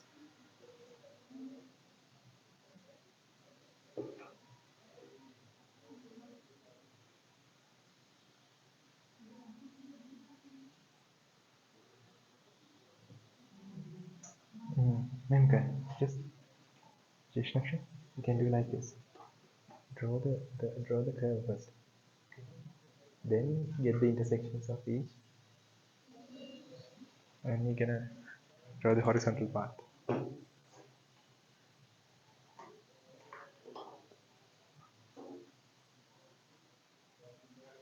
Draw a nice curve.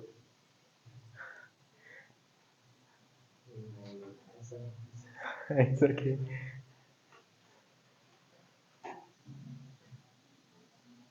Do you need a pencil? Do you have pencil? Do you need one?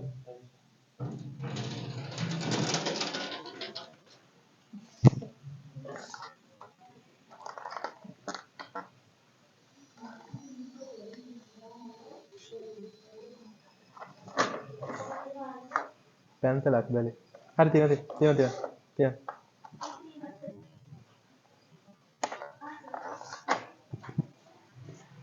මේ ෂාප්නර් එකක් නෑනේ. කටර් එකක් තිබ්බනේ මේ ඉස්සරහ තිබ්බා මැතමැටික්ස් එකෙන් නැද්ද ඔක්කොම.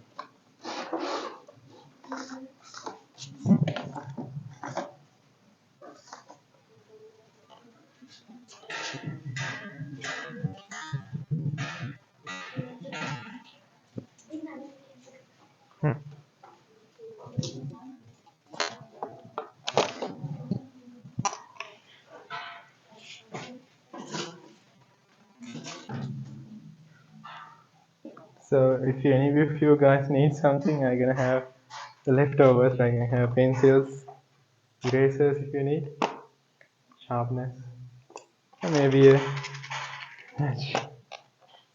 and even some batteries. Right. Just request me anything, right?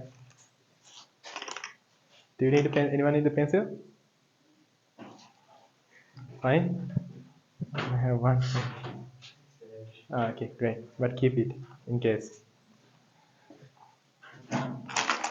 Okay. Right then. This is how it looks like then, right? So what if I need to uh, get the velocity at here t equals 4?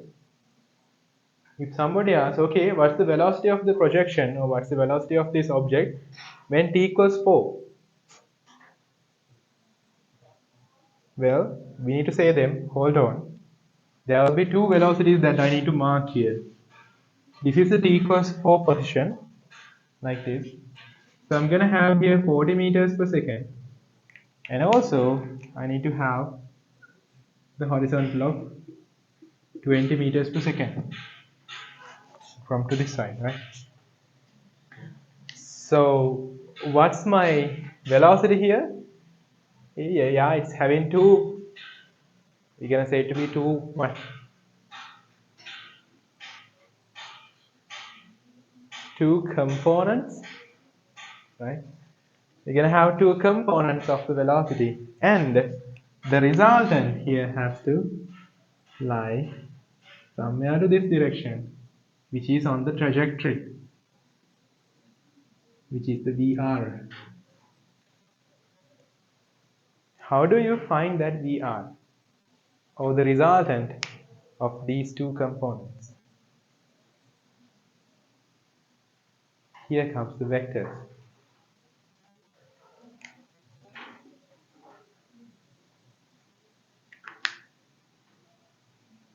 So we need to first think about what's a vector, right? And how we can basically resolve it. So I'm going to write here, guys.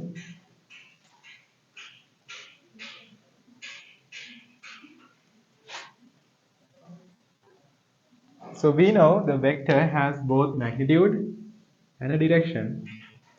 And let's say there's a vector here, a line to this side. Let me take it to be P. With the inclination theta to the horizontal. What we can do here is, it is kind of inclined. So if you have two vectors like this, let's say we need to add 5 plus to the same direction 10. What's the value?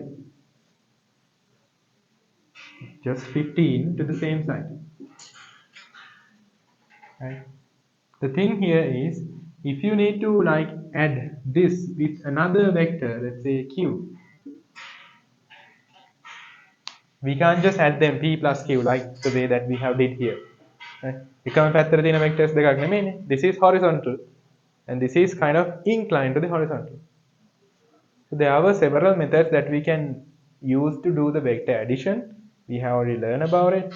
But for this scenario specifically, we need to know about resolving of vectors. Resolving. What do you mean by resolving? Resolve කරනවා කියන්නේ මොකද්ද?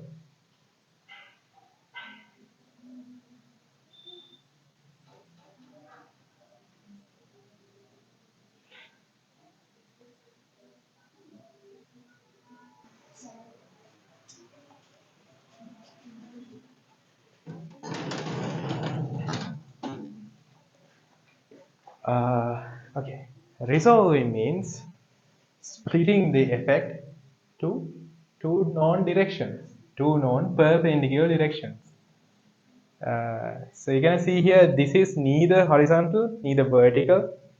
So we need to split it to two known directions. That you can do by a torch, right? Last day I have explained about it. Let's say this is the vector that is being represented like this. So I can place a torch above like this, and why there are two? Okay, now fine. So do you see a shadow of this stick falling into the table? You can see that, right? Like that. So that is said to be the kind of like the horizontal effect here, which I can represent in my diagram like this. It's big boy. Right. So if I just place a torch above, maybe I think a torch at the you can see the shadow of it will be falling to this length, and that is called this right here is called the horizontal component, right? And similarly, if I have this one and maybe here, right, and I can place the torch in front like this, then you can see a shadow on the wall, right? So that right here I can get by placing a torch from this side, which is going to be this height, and that we can say to be the vertical component, so we can make it to be y, right? How do you find it? X and y? Well, if this is y, I can take this also to be the y, right? Same height, and this is right angle.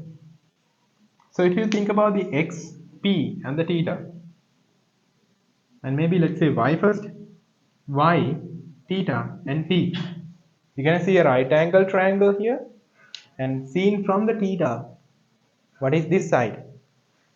The opposite side. Y is the opposite side. P right here is going to be the hypotenuse. What's the trigonometric ratio that you could write there? Sine, right? Yes. So sine theta, I could write y over p. Then y I could write cross multiplying to the p to the other side. It's going to be p sine theta. Right? Similarly, x, theta, and p. X is the adjacent side, p is the hypotenuse to this theta. So I could write cos theta, which is x over the p. And x right here is going to be p, say guys, cos theta. Okay, so these are the two components. Once you resolve a vector, how do you easily remember it? With your hand, right? Place your hand towards the vector, bend it towards the angle cos, away the angle sine. That's you remember, right? Cos ගහ පැත්තට cos, කෝණේ පැත්තට cos, right? Towards the angle cos, here x equals p cos theta, y is p sine theta, away the angle sine. That's how you remember it. Towards the angle cos, p cos theta, away the angle sine, p sine theta. Right? That's how you resolve a given vector which is inclined. Okay, here you're gonna see it is already been resolved, right? Kind of like that. Because we know the two effects now, we need to merge it back again. Now here what we did is the opposite one. We have split into two vectors. Here it's given like this. So we need to merge it back. How do you do that?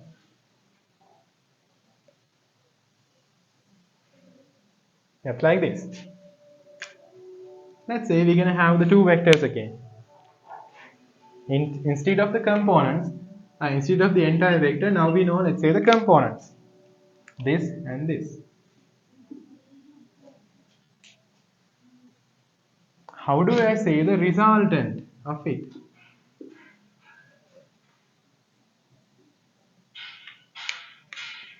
Well, we could use something called the parallelogram law of vector addition. It's basically something about p squared plus q squared plus 2pq cos theta, or else another simple way of drawing a triangle. So if this is the resultant means that the net effect of two vectors. So like the earlier case, we're going to have 5 and another 10 here. We're going to write it to be 15, and that is called the resultant of these two vectors, the addition of the two vectors.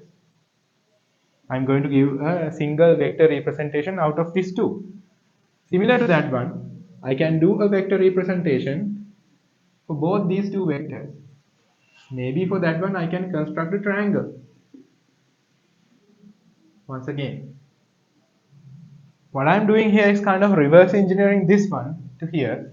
If you know the x and y, how you could find the r, guys? This is x, this is going to be y. Then what is this r? Come on, say it. Yeah, r is the hypertenuse, and you can find it from the Pythagoras theorem, right? Very easy here. It's r squared equals to x squared plus y squared, and r is going to be, using the colors again, x squared plus y squared and the root, right? So all you are seeing here is, if you know a single vector, you can split it to two known directions, which is called resolving, and you can get the component like this.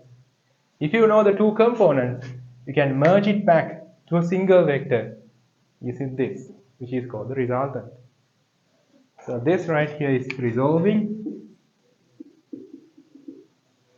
and this right here is the resultant of two perpendicular vectors here. Of course, not just for two perpendicular vectors, you can apply for any sort of vectors. We have learned in detail with the vectors lesson. Right? You can see there the full video in the YouTube, right? You can watch it later on, or maybe in a cover-up class. Okay, so this part right here is kind of crucial before we proceed. How to resolve and how to merge. And here, how we can say it there. Pretty simple. Now you know the two perpendicular components. Merge it back. How do you do it? Take the square of first one, take the square of the next one, take the square root. That's 2. It's going to be 40 squared plus the 20 squared and root. You could find that one, right?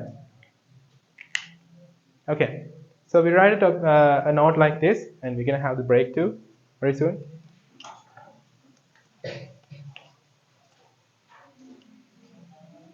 We write after 4 seconds, after 4 seconds, the motion started.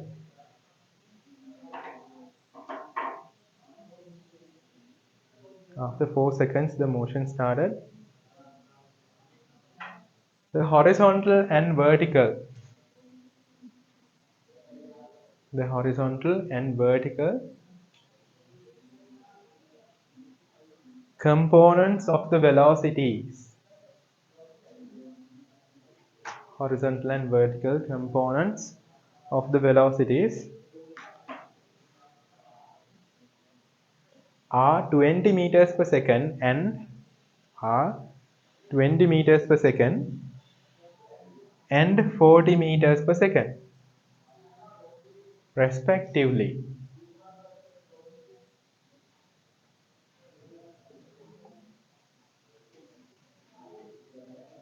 The resultant velocity is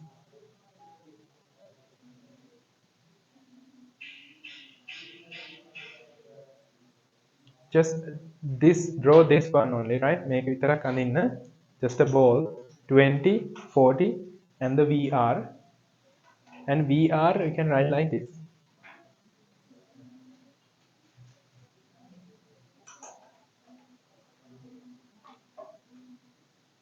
And in your diagram also just mark the same two components.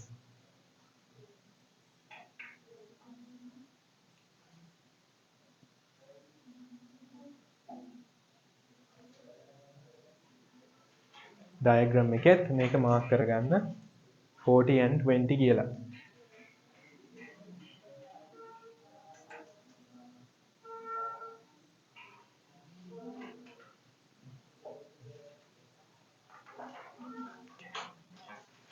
and find this one, මේකත් ලියලා, කියන්නේ මේක simplify කරලා ලියලා ඉවර වෙලා, if you need only you can write these two as some side notes.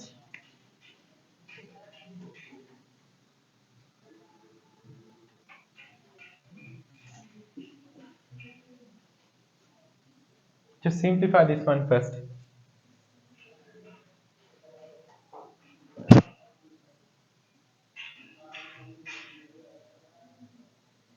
And I have taught you some easy methods that you can do this.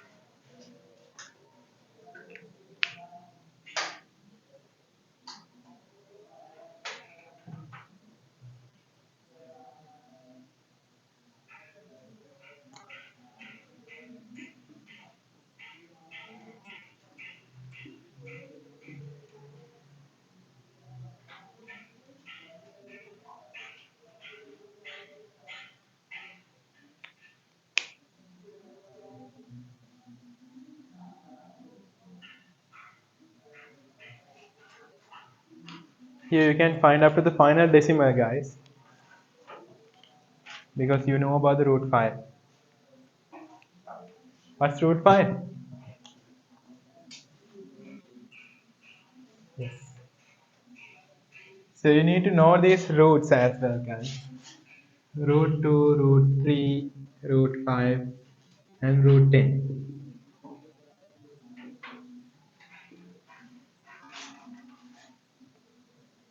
Checking your memory once again. What's root 2? Anyone?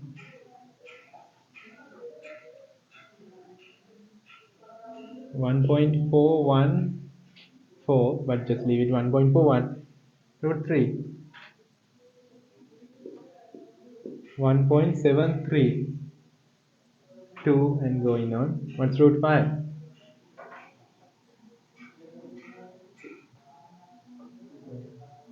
2.24. What's root 10? 3.14. It's kind of roughly equal to the pi, right? 2.207. Not exactly, but roughly. Okay, you can put it there.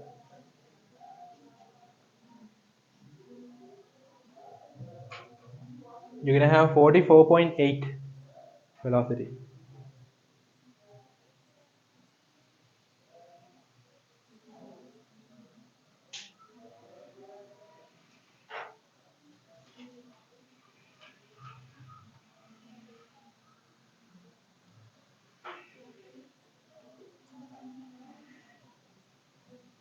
If it is possible, guys, simplify up to the final decimal place. If not, that's fine. Make a lian පුළුවන් 20 into 2.24, which is 44.8 meters per second.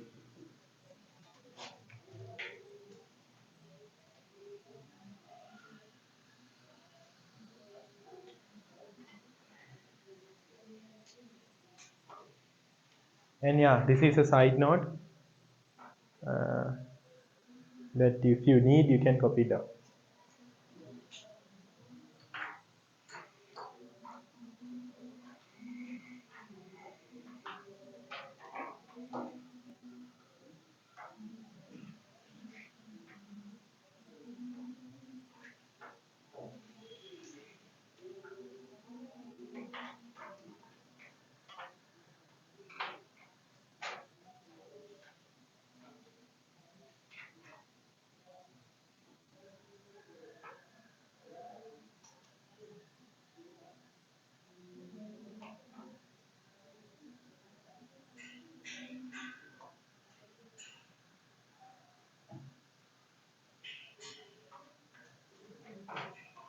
You can maybe write the shorter method too, right? Towards the angle cos.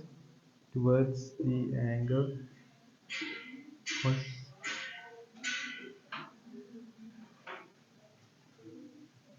Away the angle sine.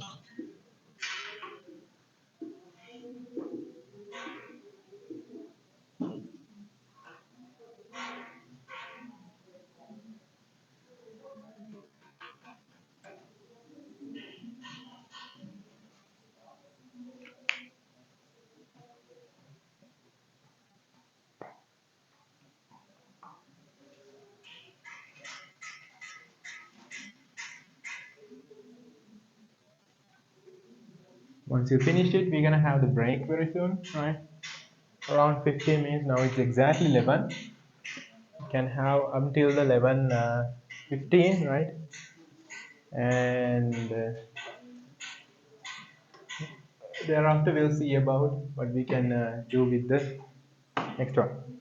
The once you project something like this.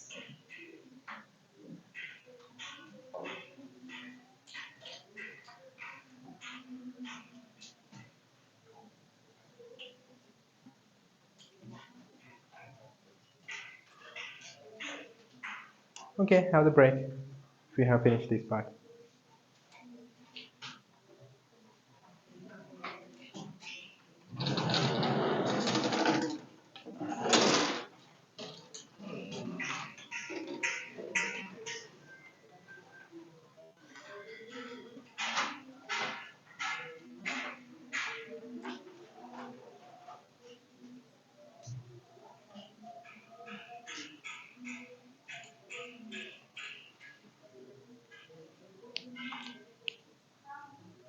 Okay, go out. Have some fresh air, refreshment, and come back very soon.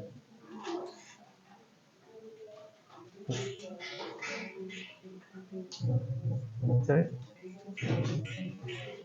I'm sorry, I'm not hearing. Yeah, with the constant velocity. Yeah. Horizontal motion goes with the constant velocity.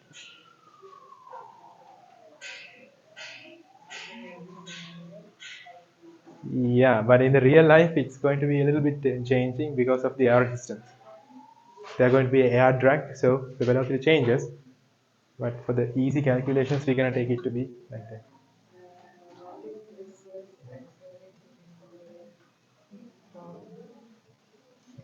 To that side. Ah, so for a car, good question. For a car, we need to have the traction with on the wheels to get the acceleration, which means we need to have the car to be in contact. You could do that one, not for a car, but for a jet or maybe any other aircraft. Just going forward, but it's dropping at the same time. In that case, it's going to change. No, it's going to be constant. So we are not going to consider those kinds of things for the A level in the, I mean, for the physics, but the math students, they're going to have that. Okay. See you in 15 minutes.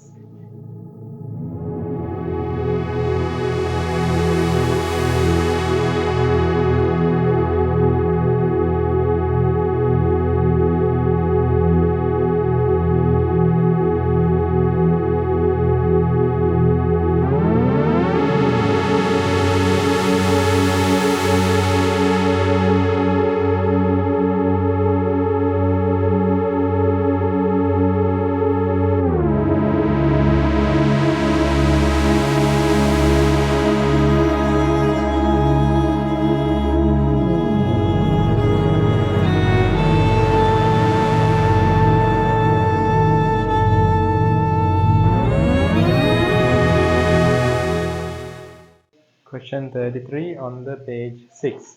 Right? So once after you read the question, you might be thinking of, okay, is the physics is to you to become terrorists, right? Always kind of bombing stuff and all, right? No, actually, right? Those are pure evil, but we never should try it. But there are the questions could relate. Right? The things are happening in the real world.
To make the idea clear, guys, let me just show you what's happening here.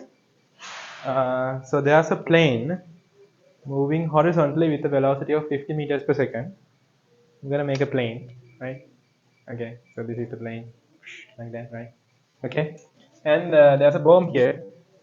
This is my camera battery, by the way, right? So they were moving with a horizontal velocity of 50 meters per second, right? And there's a moment that this bomb has been released, right? And to do this one, I mean, why this thing is doing here is to destroy an enemy camp somewhere here on the ground, and now the aircraft is at here, right, with the bomb. So why does it need to release the bomb before? Normally, the aircraft is seen to be that releasing the bomb earlier before the enemy camp. You should release it at here, no? You can release it at here. If it is like a helicopter in the earlier question, you can just drop it and it just free falls. But now, in this case, we just need to release the bomb while the aircraft is moving. Of course, the planes and the aircraft can't just stay in the air without just flying, right? Always it need to move forward. There's a certain reason for that, which we can learn in maybe the last part of the mechanics, and that's called the hydrostatics and fluid dynamics. And there we're gonna learn about how the airplanes move or they can fly, right? So currently we have seen that the aircrafts can't just stay in the air without flying like the helicopters, right? Helicopters can just lift up like that, not a helicopter, like maybe this, right? Can just lift up and stay in the air without moving into any direction. But of course the aircrafts, they can't do like that. You have seen once an aircraft is taking off, it should need to move in a runaway and lifting off. And also while landing down also it just goes like this, right? It can't just come and like that stops and stay there, right? Always it need to fly. So this bomb here has to be released while it is flying. So if it is released, what can you say about the horizontal velocity of the bomb here? Yeah, it was earlier with this aircraft on board, kind of fixed to the aircraft. When it is being released, this also should have the same horizontal velocity of the aircraft, which means the aircraft was moving with 50 meters per second forward direction. Let's consider the bomb that is being released. So it also has the velocity of 50 meters per second because initially it was in the aircraft, right? What if you do it in the same way that the earlier question? If you release it on the top of the enemy camp, what's gonna happen is like this, right? This will be falling down under gravity, also moving at the same time forward. So we call it a projectile. That's what we have considered, right? If something falls down, also moves to the same horizontal direction, it's a projectile. So this bomb right here should follow a projectile to hit the camp. If it is released somewhere here on top of the camp, it will be landing somewhere else. So we should do this one in here like this. So once being released, it's gonna go like this, right? So you should release the bomb before the enemy camp to reach there. Got it? This bomb right here just going to have a horizontal velocity to the forward direction. That's all. Downwards is falling down under gravity.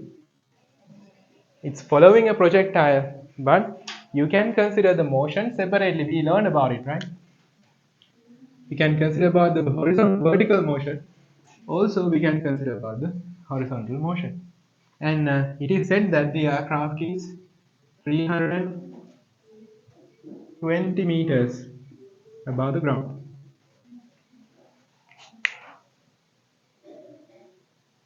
Then actually the numbers has been interchanged. Sorry for that.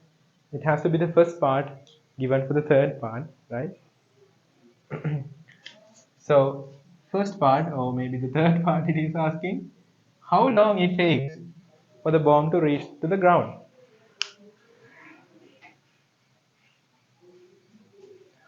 How long? How do you find it? Bomb to reach to the ground means reaching the ground means to which direction the bomb has to move? Vertically down. Vertically down motion is performing under gravity. Yes. Then I'll help you with this. For the vertical motion of the bomb downwards, what are the velocities you know? What are the parameters you know? Initial velocity? Yeah. Downward motion, initial velocity? 0. Yes. This 50 is to the horizontal direction, vertical direction, pahala pattata. We don't see a velocity, right? So, initial velocity downwards has to be 0. What else we know? We know the displacement downwards, that's 320 meters. What else? Acceleration due to gravity is known, that's just 10 meters per square second. And that's also downwards. We should find out the time. Easy peasy.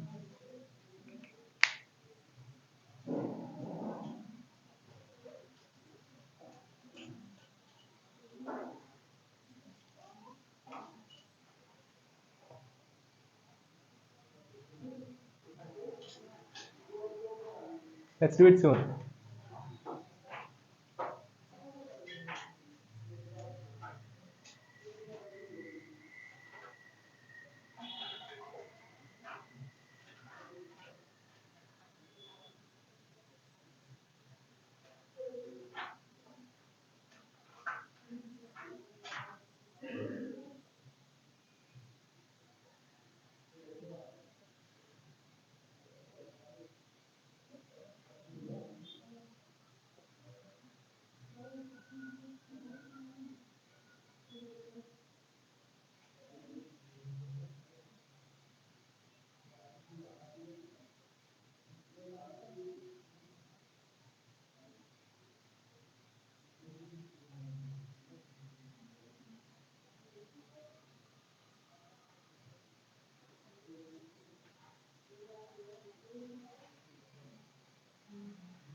Well, yeah, how long it took?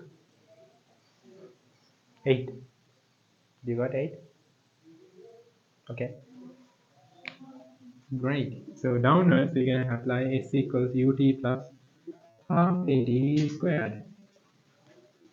320 equals u, which is 0, time is t plus half into 10 into t squared. Oh, it's really easy, right? So it's just going to be 40 squared, t squared equals dividing by 5, 6, 4. Yeah, okay, t equals root 64, 8 seconds, right? So if you just consider this curved path, it's going to be really chaotic, right? Instead, we are considering just the vertical motion separately, and we have found out to be like that. And we'll move into the next part. At what horizontal distance the bomb will reach the ground from the point it was released? So it was released at here, right? This point. How far it is going to go? This is the thing you should find out.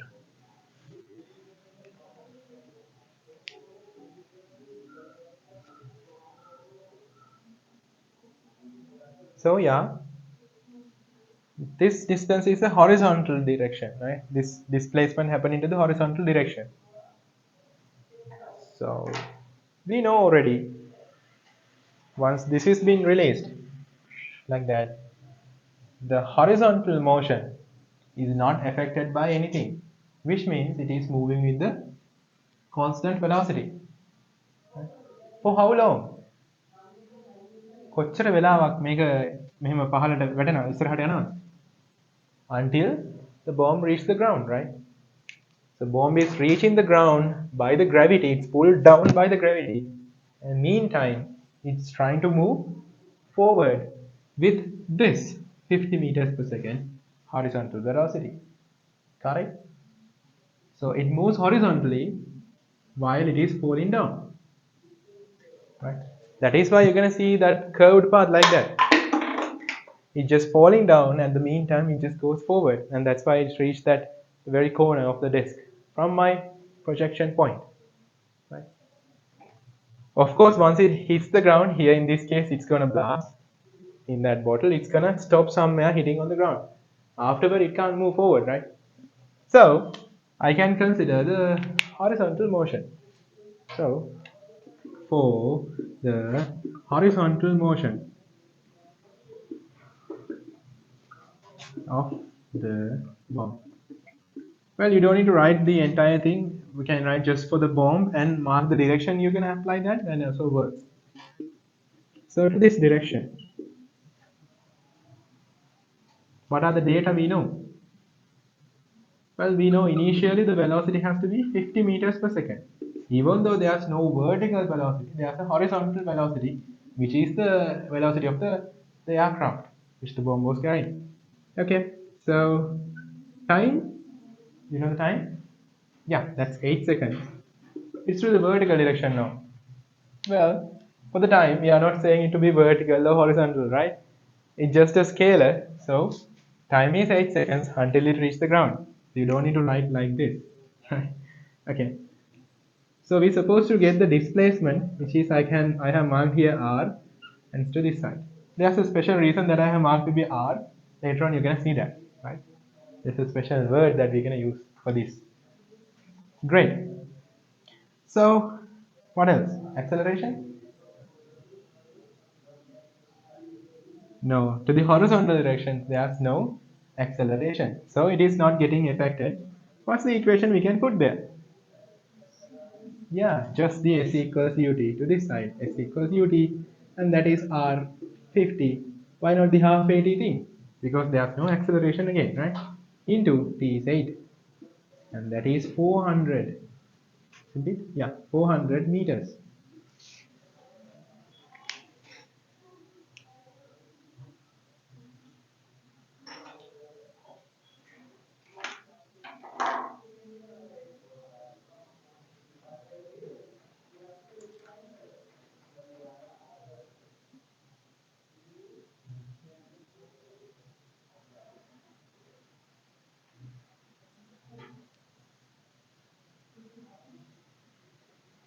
Did you get this one? Great.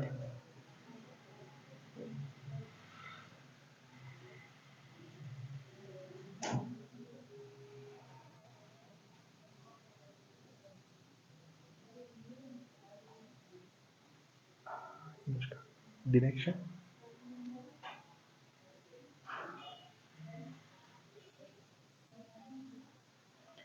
Okay, great. So the third part, third and the final part.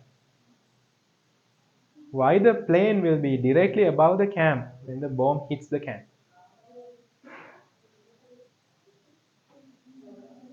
It's asking like that. When the bomb hits the cam, the plane is directly above the cam. Why is it so? Reverse it. It's going to be like that.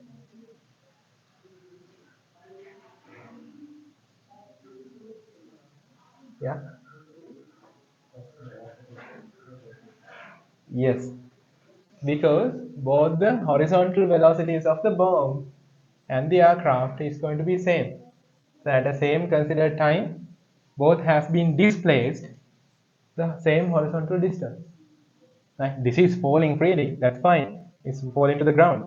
But within that 8 seconds, the horizontal displacement of the aircraft is going to be also 400.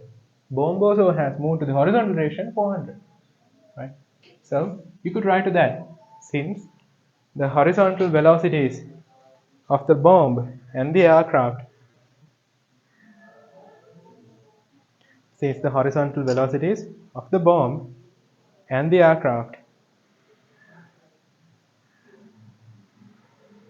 are equal.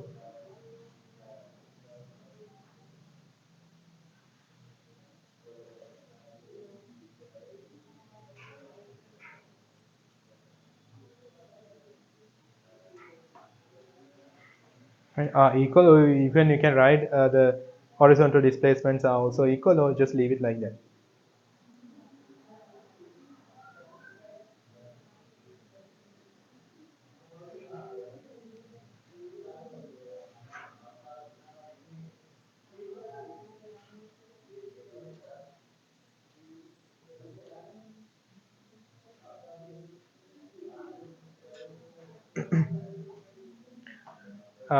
Okay, so there's a nice way that we can just see the projectile motion or whatever how a projectile works in something called a simulation, right? Have you heard about simulations before? Simulation means something that we can work in a virtual environment, maybe a computerized environment, without doing it by our hands, right? You have seen like I'm just throwing the bottles. Instead of throwing the stuff, we could just do it, call something a simulation. So there's an easy way to see that one. I'm gonna show it to you from this screen. Also, I'll share you the link to the group. I'll add you guys to the group as well, right? And you can see how the things are working. Uh, okay, so here I'm just going to go with the introduction intro, right? And you're gonna see a gun here, and this is a person, and you can just light up these things. Also you can change the height as well, right? And of course you can change the inclination like this. So I'm gonna go with like here. Okay, and here the initial speed I can be adjusted, right? So I can't go up to 50 meters per second, but I think the maximum I can go will be 20 or 30. I can go up to 30, right? Stick with the 50 for the time being, or maybe 20, which was our earlier example that we have taken, right? And yeah, after you adjust everything, I can shoot it like that, right? I can do it slowly as well.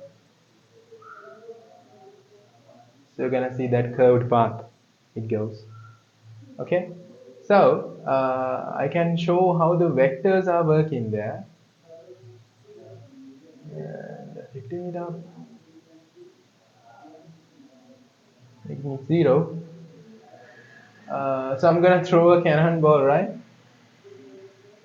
and I'm going to show the velocity vectors and shoot it slowly like that. So I'll just redo that one and see here, guys, the vertical component, which means the downward component. Could you please just close the curtain? In that case, you can see it here. Right? See here the downward component, guys, and you're gonna see the length of the arrow is keeps on increasing like that. See here, it just keeps on increasing. Why? Because for the downward direction, the velocity keeps on increasing due to the acceleration. But you can similarly see, maybe I'll just go with a slower speed, clear, and maybe the initial speed to be 10 meters per second, or maybe, yeah, okay, 10. If I just shoot it, you're gonna see this arrow right here. The length of that arrow hasn't been changed, right? Which means to the horizontal direction, the velocity doesn't change, right? Okay, so you can just play with this one, right? You can maybe throw maybe a pumpkin like that, right? Anything at all. Here it's a pumpkin. I think you can increase the size too. I don't know. You can throw whatever you like. Uh, right, fine, whatever. So what if I just do it like this?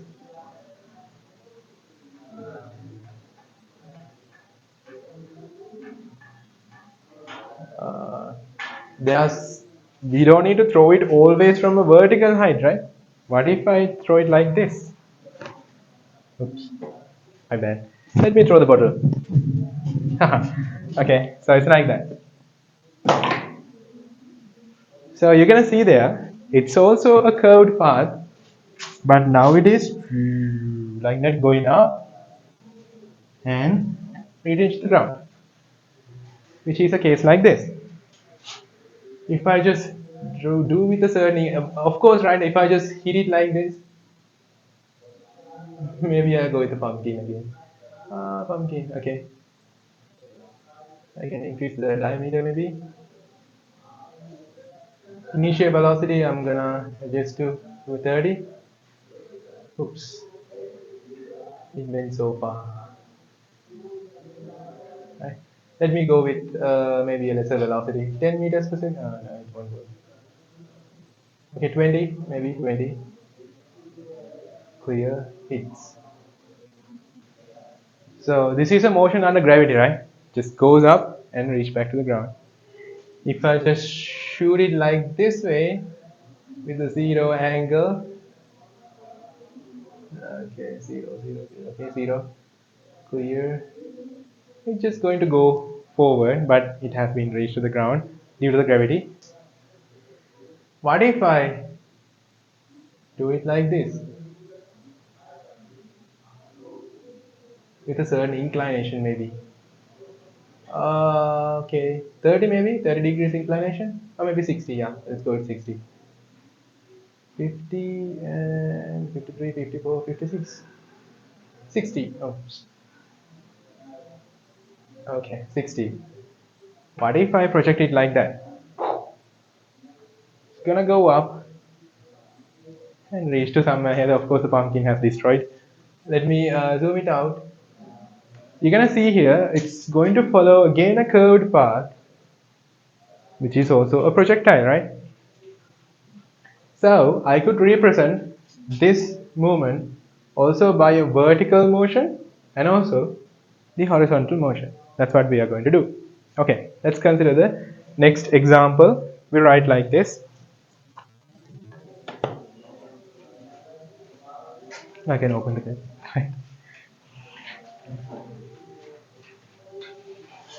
Okay, great. So we write like this. Let's consider let's consider a ball. Let's consider a ball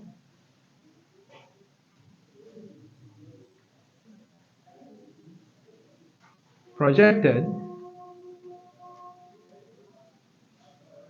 from a horizontal ground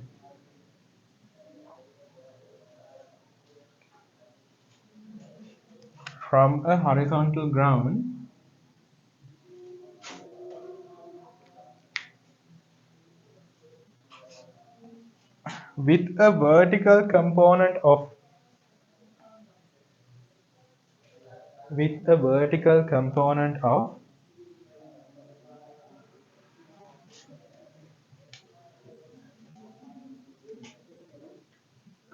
40 meters per second and a horizontal component of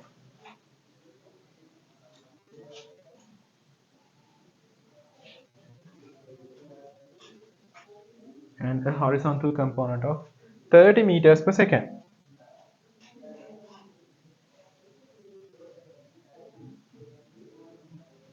30 meters per second.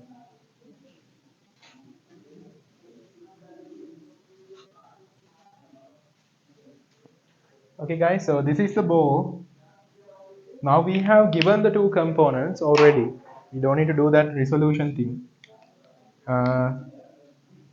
Upwards, it is being projected with 40 meters per second, and to the horizontal direction, it is projected with 30 meters per second. What's supposed to be the path?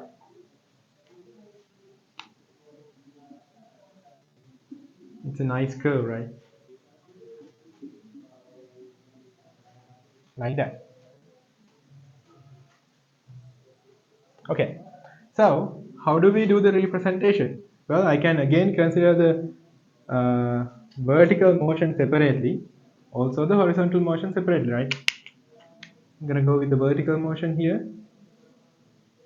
To this side, it is 40 meters per second, then 30, 20, 10, and 0.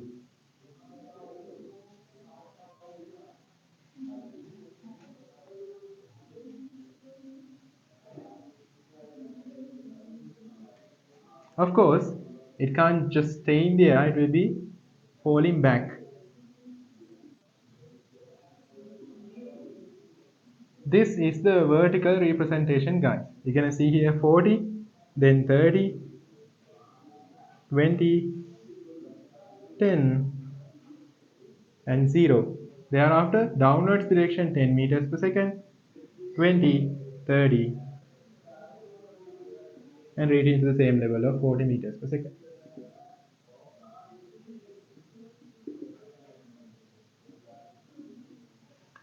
How we could die the time? Here t equals 1, t equals 0, t equals 1, t equals 2, t equals 3, t equals 4. Okay, similarly t equals 5, t equals 6, t equals 7, and finally t equals 8. If the ball was just thrown up, this will be the positions of the ball, right? Are you okay with this thing? We have considered for the motion under gravity. And yeah,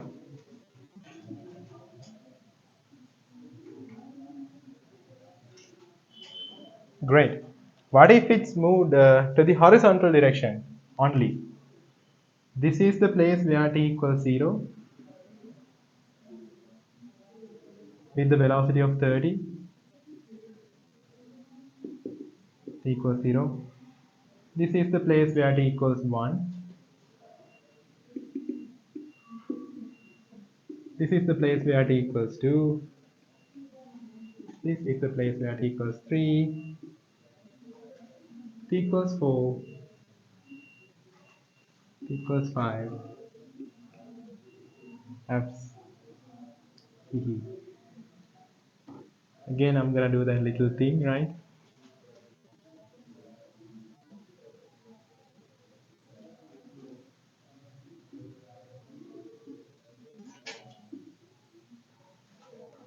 Okay, t equals 1. I think you quite got it, right? How we can do it. T equals 3, t equals 4, t equals 5, t equals 6, equals 7. Somewhere it has to be here. And t equals 8. Okay, great. So each and every scenario is going to be boring. 30 meters per second, 30 meters per second, 30 meters per second, 30, 30, 30, and 30. So yeah, it has to be here at this moment. It has to be somewhere here. At this moment, it has to be somewhere here. At this one, it has to be somewhere here. So on, right? So if I just say, what's this 8 seconds? You can give it a special name. 8 seconds to be the total time the ball was flying. Yeah, that's said to be a special name. You're gonna see until the 8th second, the ball is in the air, flying. That's called, come on, time of flight, right? It's called the time of flight. Last day we have learned about it. Okay, let's copy it down. Draw it nicely.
Today it's involving a whole lot of drawing stuffs, right?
Just draw the object to be a little bit small, right?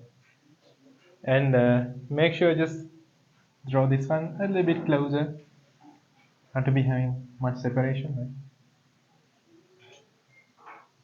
Vertical motion එකේ තියෙන objects ටිකක් ළඟින් අඳින්න. එහෙම. ඈත් කරලා අඳින්න එපා. ඒක projectile එකක් වගේ.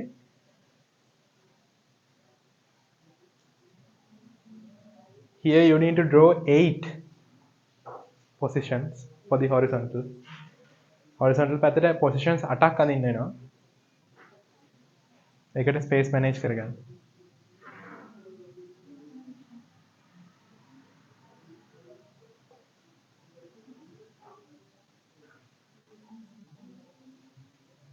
අවුලක් නැහැ. තව එකක් අඳින්න මෙතනින්.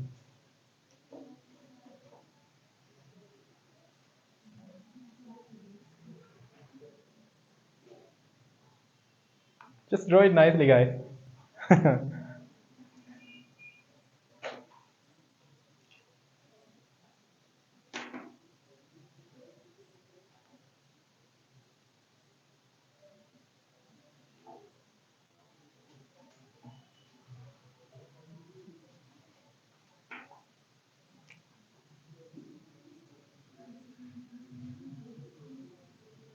Note here the size of the arrows too, right? I have drawn it to be increasing lengths when the magnitude increases.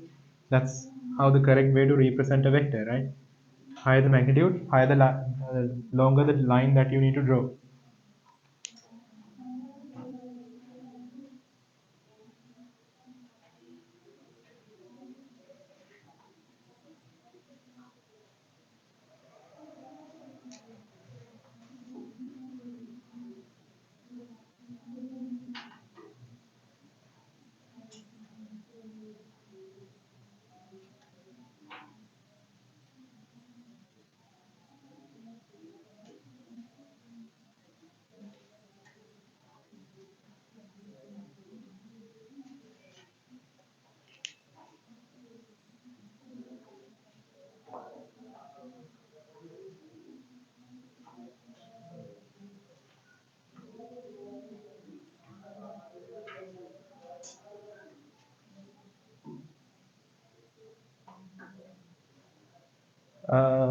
Yeah, again, you can draw this to be the not the dotted ones, right? If you have drawn it dotted, that's fine. But this is the actual position of the ball. You don't need to draw it dotted.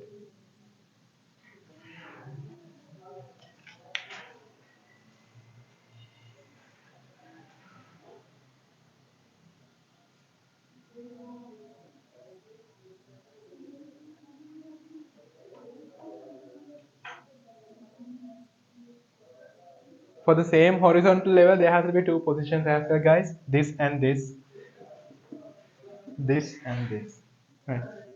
This and this you can extract to this and this, to here and here, this and the other one. Only you're gonna have a single point for the maximum height. This is the maximum height. Okay.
Okay. Huh.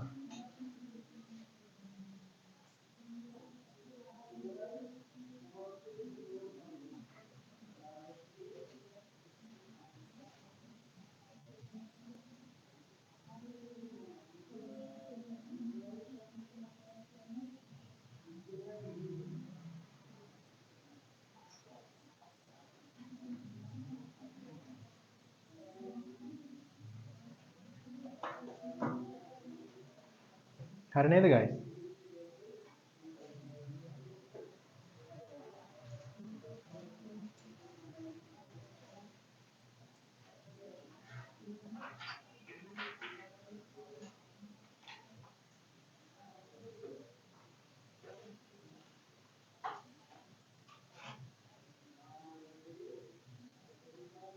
Okay. Shall we proceed then? Okay. So there are some important characteristics that we can see from this motion. First one is, if I just could crack the board here like that, I would be able to fold the board to the other side, matching with the two exact positions.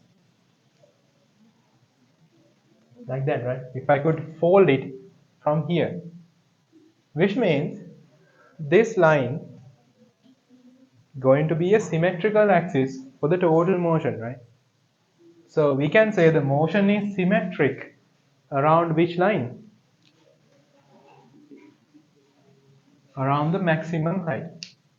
Symmetric means you should be able to fold this to, you know what, symmetric, right? Symmetric na dano ne on kene card එකක් කරගෙන මොකක් කරේ.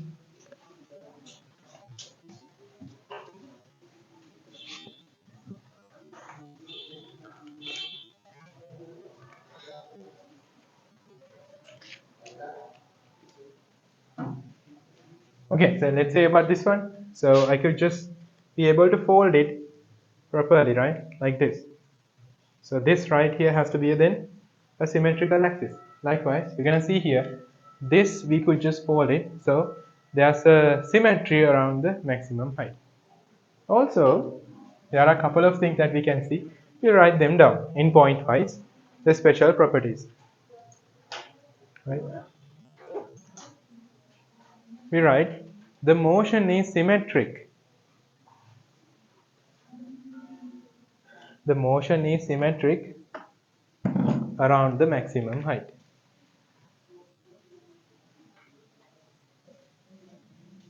The motion is symmetric around the maximum height.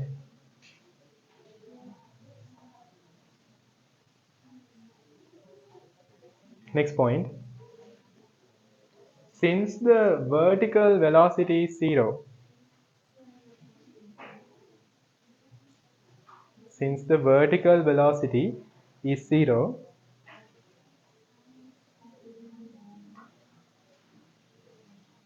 but the horizontal velocity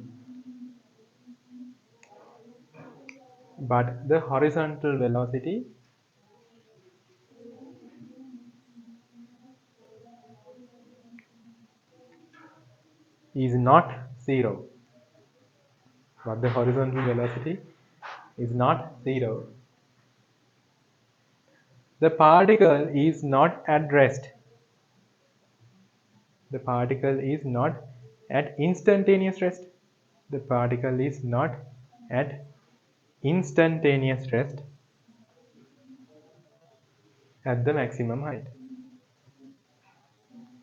The particle is not at the instantaneous rest at the maximum height.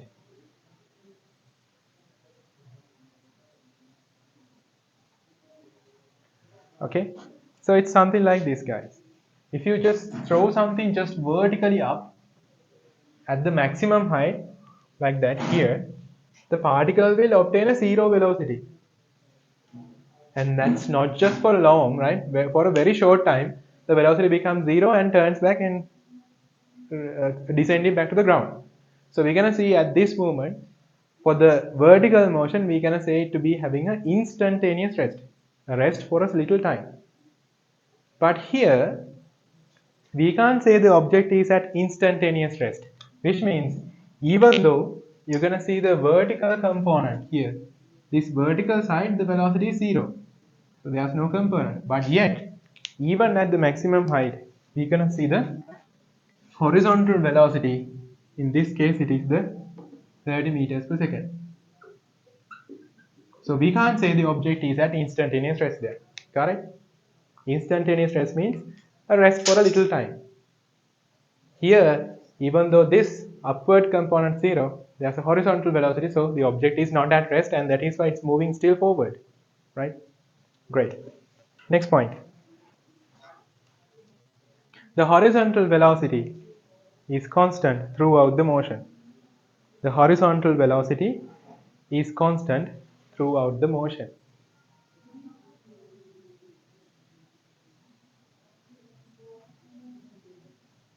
The horizontal velocity is constant throughout the motion.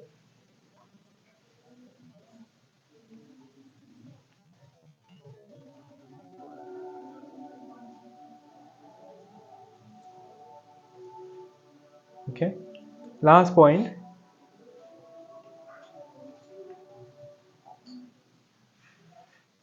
the speeds at the same horizontal level. The speeds at the same horizontal levels. Let me repeat it. The speeds at the same horizontal levels, plural levels, are equal.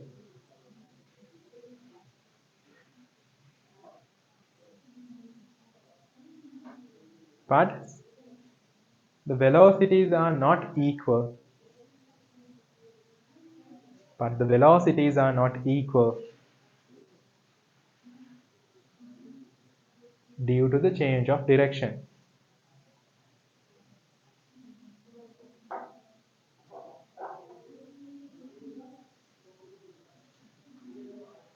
Due to the change of direction. Right, guys?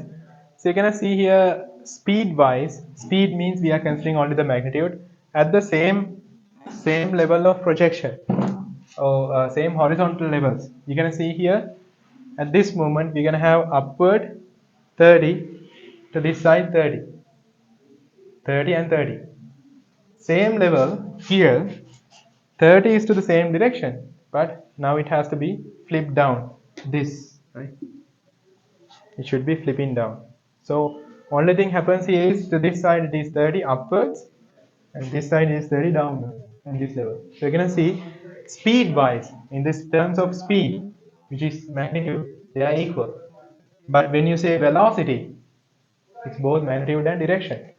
So you're gonna see upwards here, here it's downwards. If you find out the resultant, here it is going to be to this side the resultant, and here it's going to be to the downward direction the resultant is BR. So velocities are going to change while the magnitude wise the speeds are equal at the same level. You're going to see here 20, 20, 10, 10, right? 10 and 10, 20, 20. This all the way by 30, 30, 30, 30, everyone. Right? Okay. Those are the properties that you're going to see. Great. So we'll consider this one with another example question. We write example 1 or maybe example 2, whatever, right?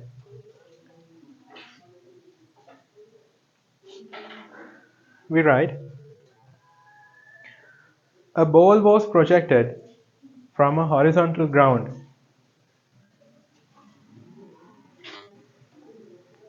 A ball was projected from a horizontal ground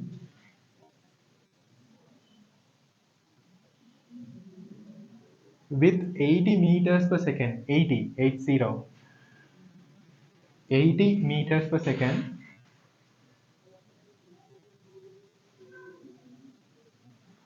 at an angle 30 degrees, at an angle 30 degrees inclined to the horizontal.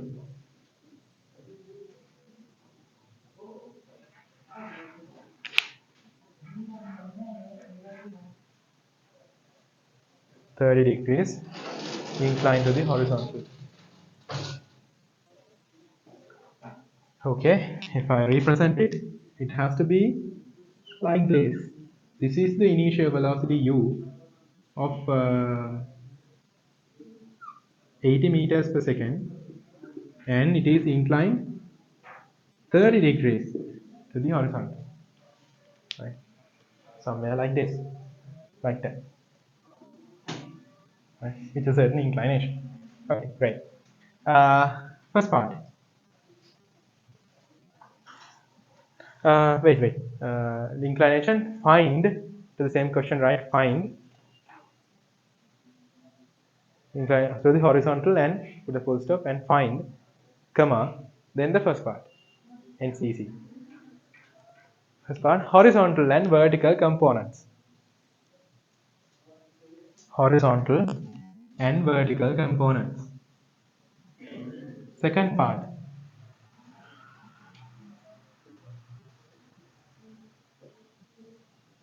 horizontal and vertical components. Second part, time taken to the maximum height. Time taken to the maximum height.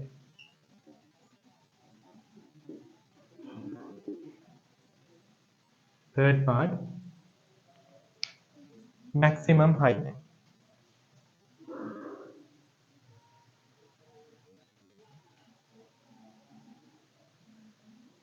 Maximum height. Fourth part, uh, horizontal distance. Horizontal distance moved at the maximum height. Horizontal distance moved at the maximum height.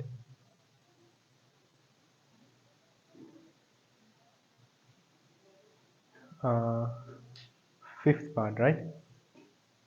Fifth part, yes. Horizontal and vertical components. Horizontal and vertical components.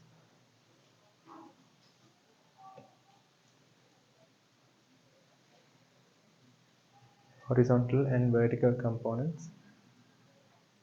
After 6 seconds, after 6 seconds of projection,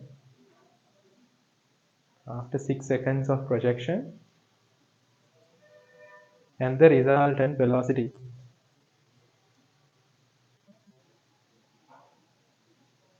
And the resultant velocity. Uh, Sixth part, time of flight. Time of flight. Seventh part, and the last one, horizontal range. Horizontal range. Now we can think of why I have put the R there for the previous question, right?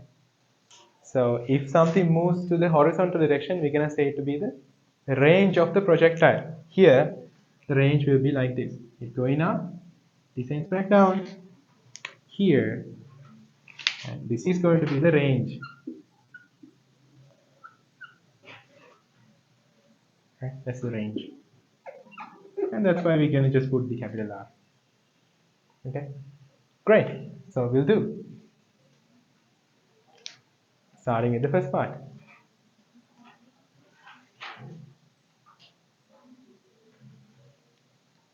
Now you're supposed to know how we can resolve this velocity, because now it is given with a certain inclination without the two components individually.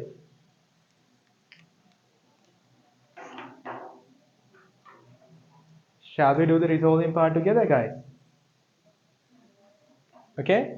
I'll help you with that. Place your arm 80 towards the angle. Like that. What? 80 towards the angle. Tell me. Cos. 80 cos 30. To this side then, it's going to be 80 cos 30. Just draw it and you can mark it there. What's the other component, guys? The vertical one, 80. Bend your arm, away the angle, then sine. So this is going to be 80 sine 30.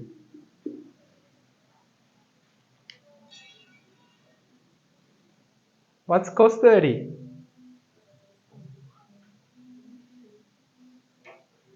Root 3 over 2. Now you get it? Well, from the chart I have given you last day, right? Maybe I'll just share it to the group as well once again, the part, right? Only that part. So these are the two components. This side I'm going to have 80 cos 30. So 80 into cos 30 is root 3 over 2. And this is 40. So it is 40 root 3 meters per second. To the upward direction, I'm going to have 80 sine 30. What's sine 30, guys? Half. Okay. It's going to be 80 into half, which is 40.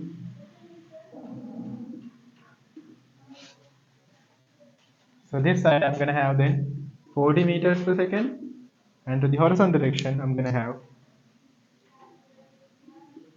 40 root 3.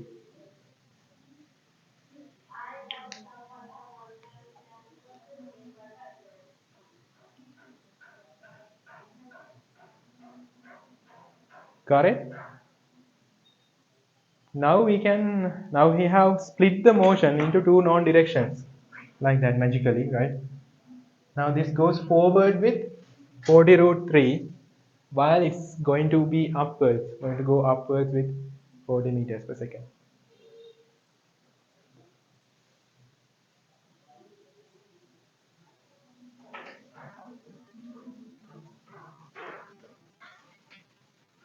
Now it's easy peasy. You can do the others, right?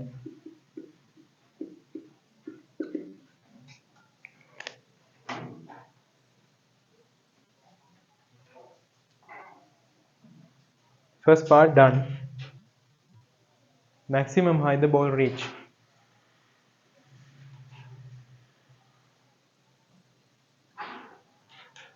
Maximum height is related to the vertical motion. උඩට යන motion එකේ maximum heights තියෙන්නේ නේද? මෙන්න මේක. H max.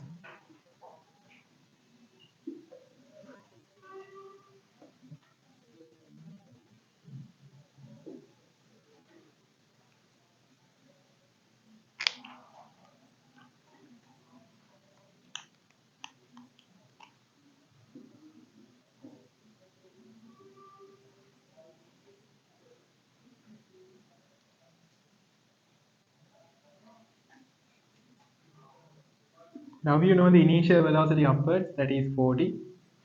Don't take it 80, right? Now it is 40, we have resolved it. And you should find out the S, which is H max. Acceleration is downwards. G, so that is 10 meters per square second.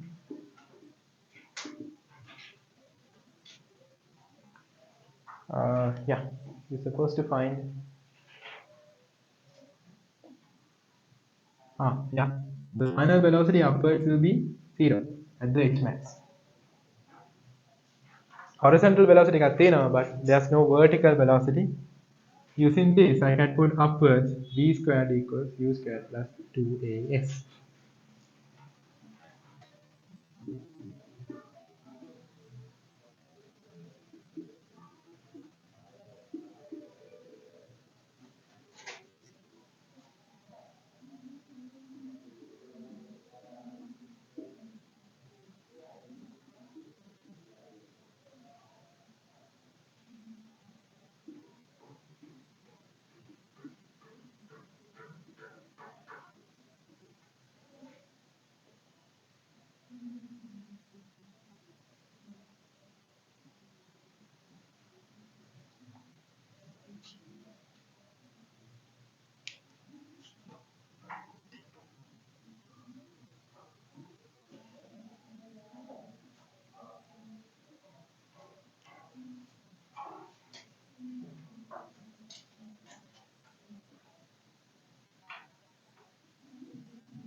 Time taken to the maximum height.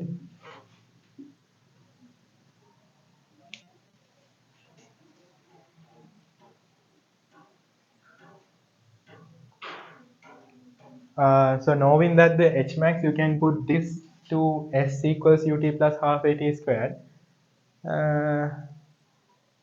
But there you need to simplify a certain quadratic equation. I think this will work without the displacement, right? And I told you guys, always try to stick with the data. H max is something that you have found now. If you got this to be wrong and substituting that H max to somewhere else, the second answer also could be wrong. So make sure you stick with the data as much as possible. So I can use this one, and this is 0.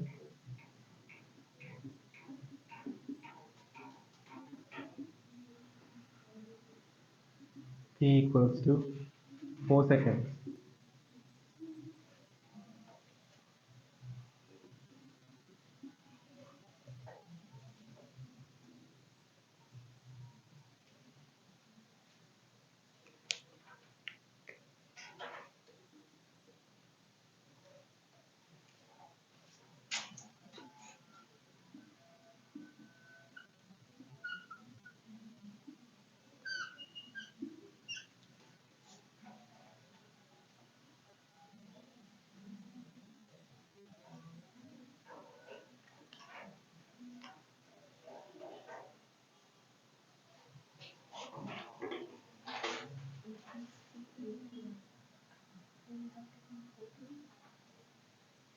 Eight කියන්නේ අර inclined එකනේ.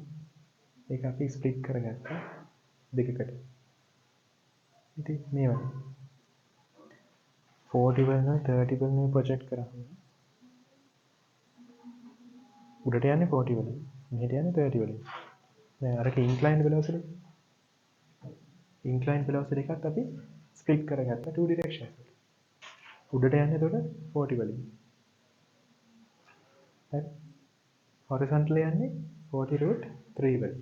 හරි නේද?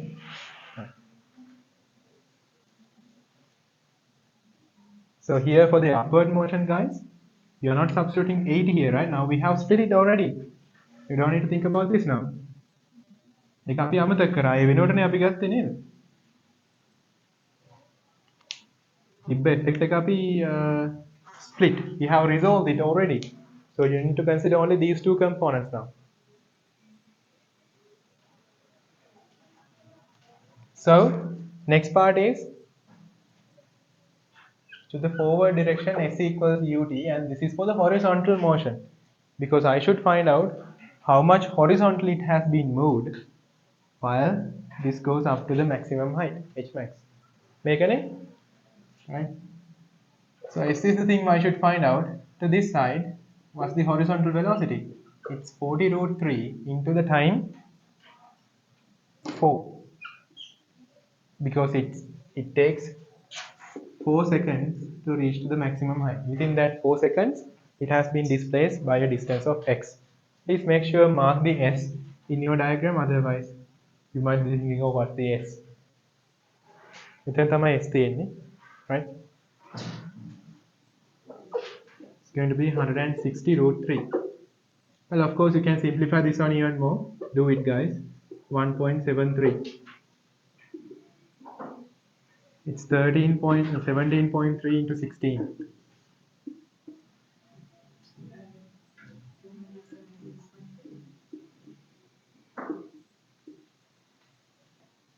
Said to be so.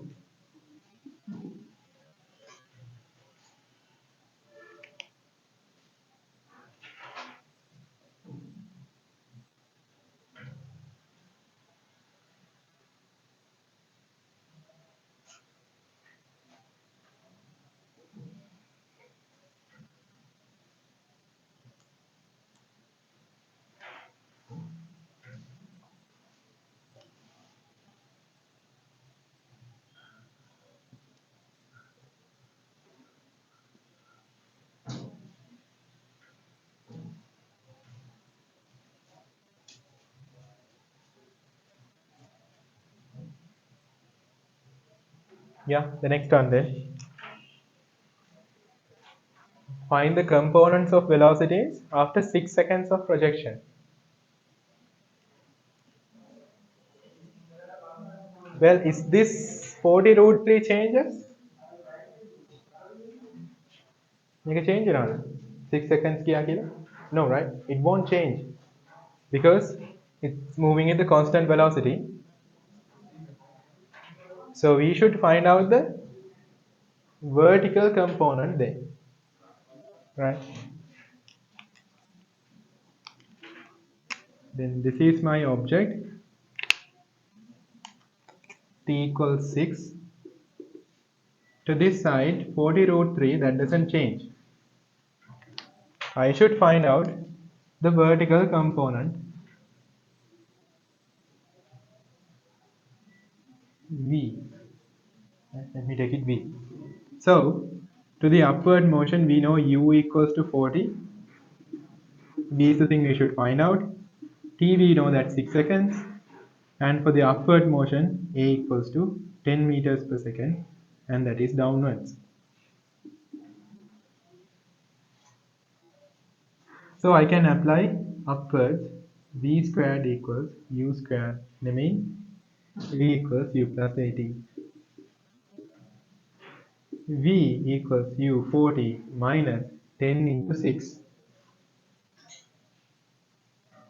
So you're going to have 40 minus 60, which is V equals to minus 20. Oh, we're going to have a minus. Are we getting clear about it? What that minus sign indicates? I have considered the velocity to be upwards. Upwards කියලා හිතලානේ මේක දැම්මේ. But I'm getting a negative value, which means it has to be to the downwards. Which means it has to be like this. 40 root 3 downwards, it is 20.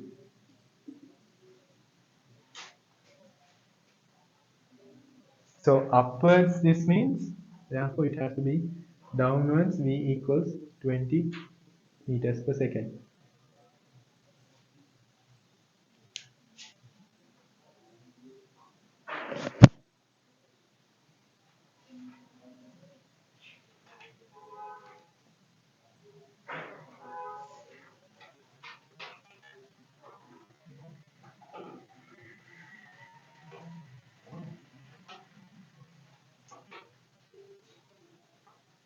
If you think of the diagram, you can find that one very easily as well, right? How? If t equals 4, the object is at the maximum height. T equals 6 means 2 more seconds has to go.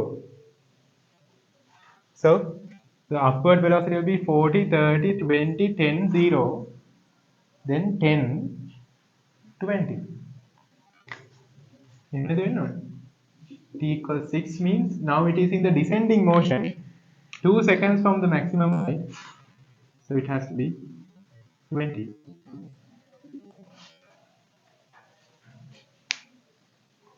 Can get it from that too, correct? Upwards, the velocity will be dropping by 10 now because of the gravity. We are talking about somewhere here.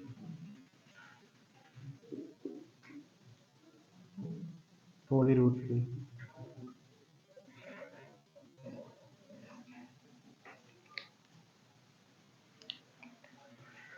So we have found this already, but we need to find out the resultant as well very soon. How do you do it? Well, it's the opposite of resolving. We have resolved it, now we need to merge it back. These two has to be merged back.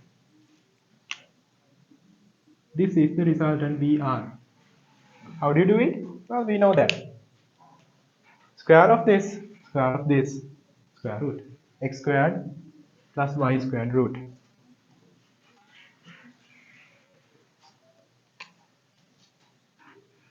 Let's do it. VR equals 20 squared plus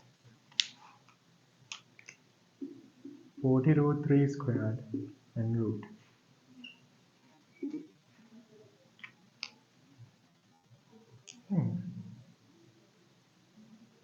Okay, that's 400 plus 1600 into 3. Root 3 squared means 3 and take in the root. I'm going to take the 400 out, which is going to be 20 root 1 plus 4 into 3.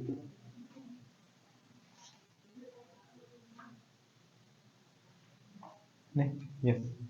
So this is 12. 12 plus 1, 13. So it is 20 root 13 meters per second.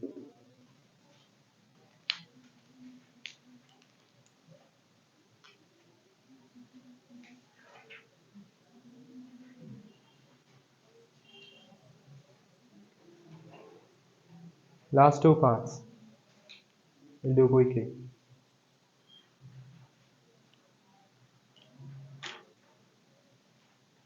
මේ rush එක තියෙන්නේ bus එකක් අල්ලන්න තියෙනව නේද? 12 මාට එකයි. එන 12 මාට පහු වෙලා තියෙන චුට්ටක්.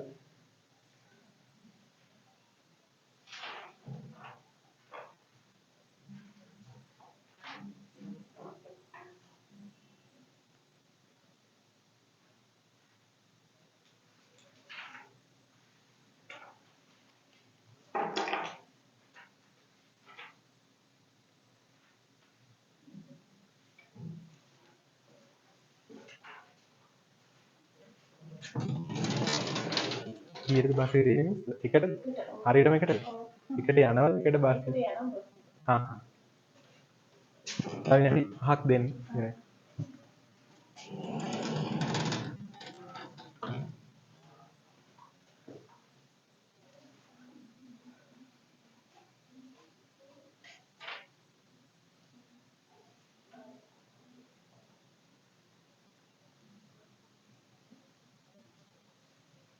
Then the time of flight, guys. Time of flight means we know the total time taken to reach to the maximum height, 4 seconds. Another 4 seconds will be taking it to descend back, right? 4, another 4. At the meantime, it's just going forward, so 4 seconds into 2, you can write it easily. Time of flight.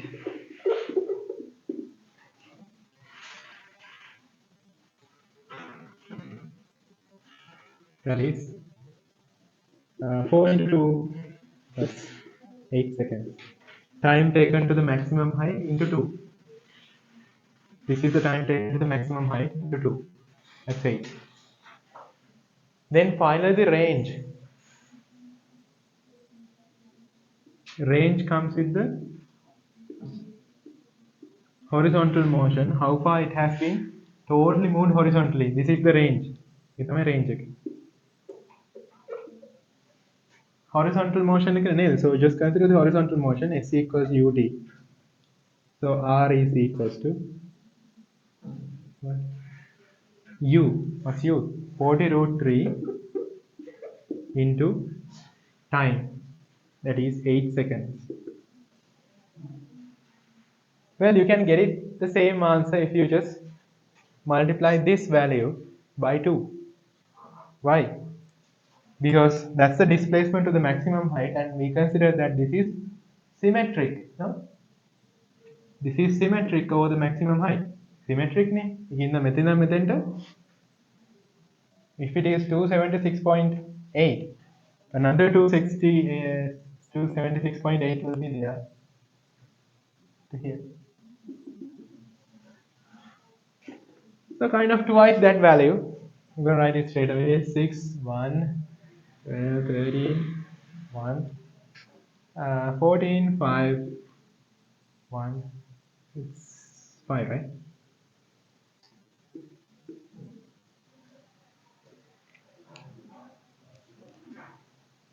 That's how you do it.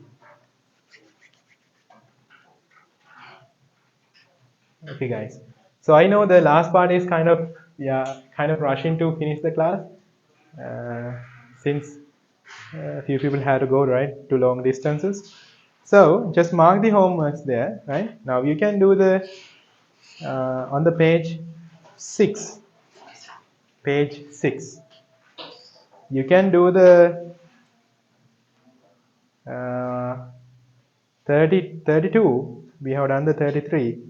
Now you can do the 34, 35, 36, 37, 38 on the other side, and 39, 40, 41, 42.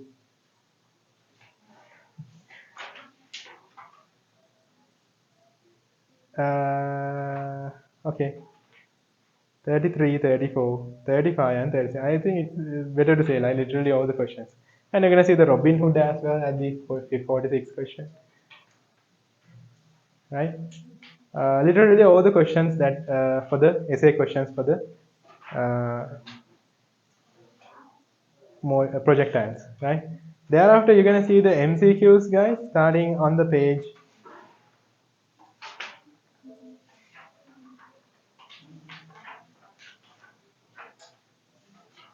Page 20. Page 20. So you can do 63, 64, 65, 66, 67, 68, 69,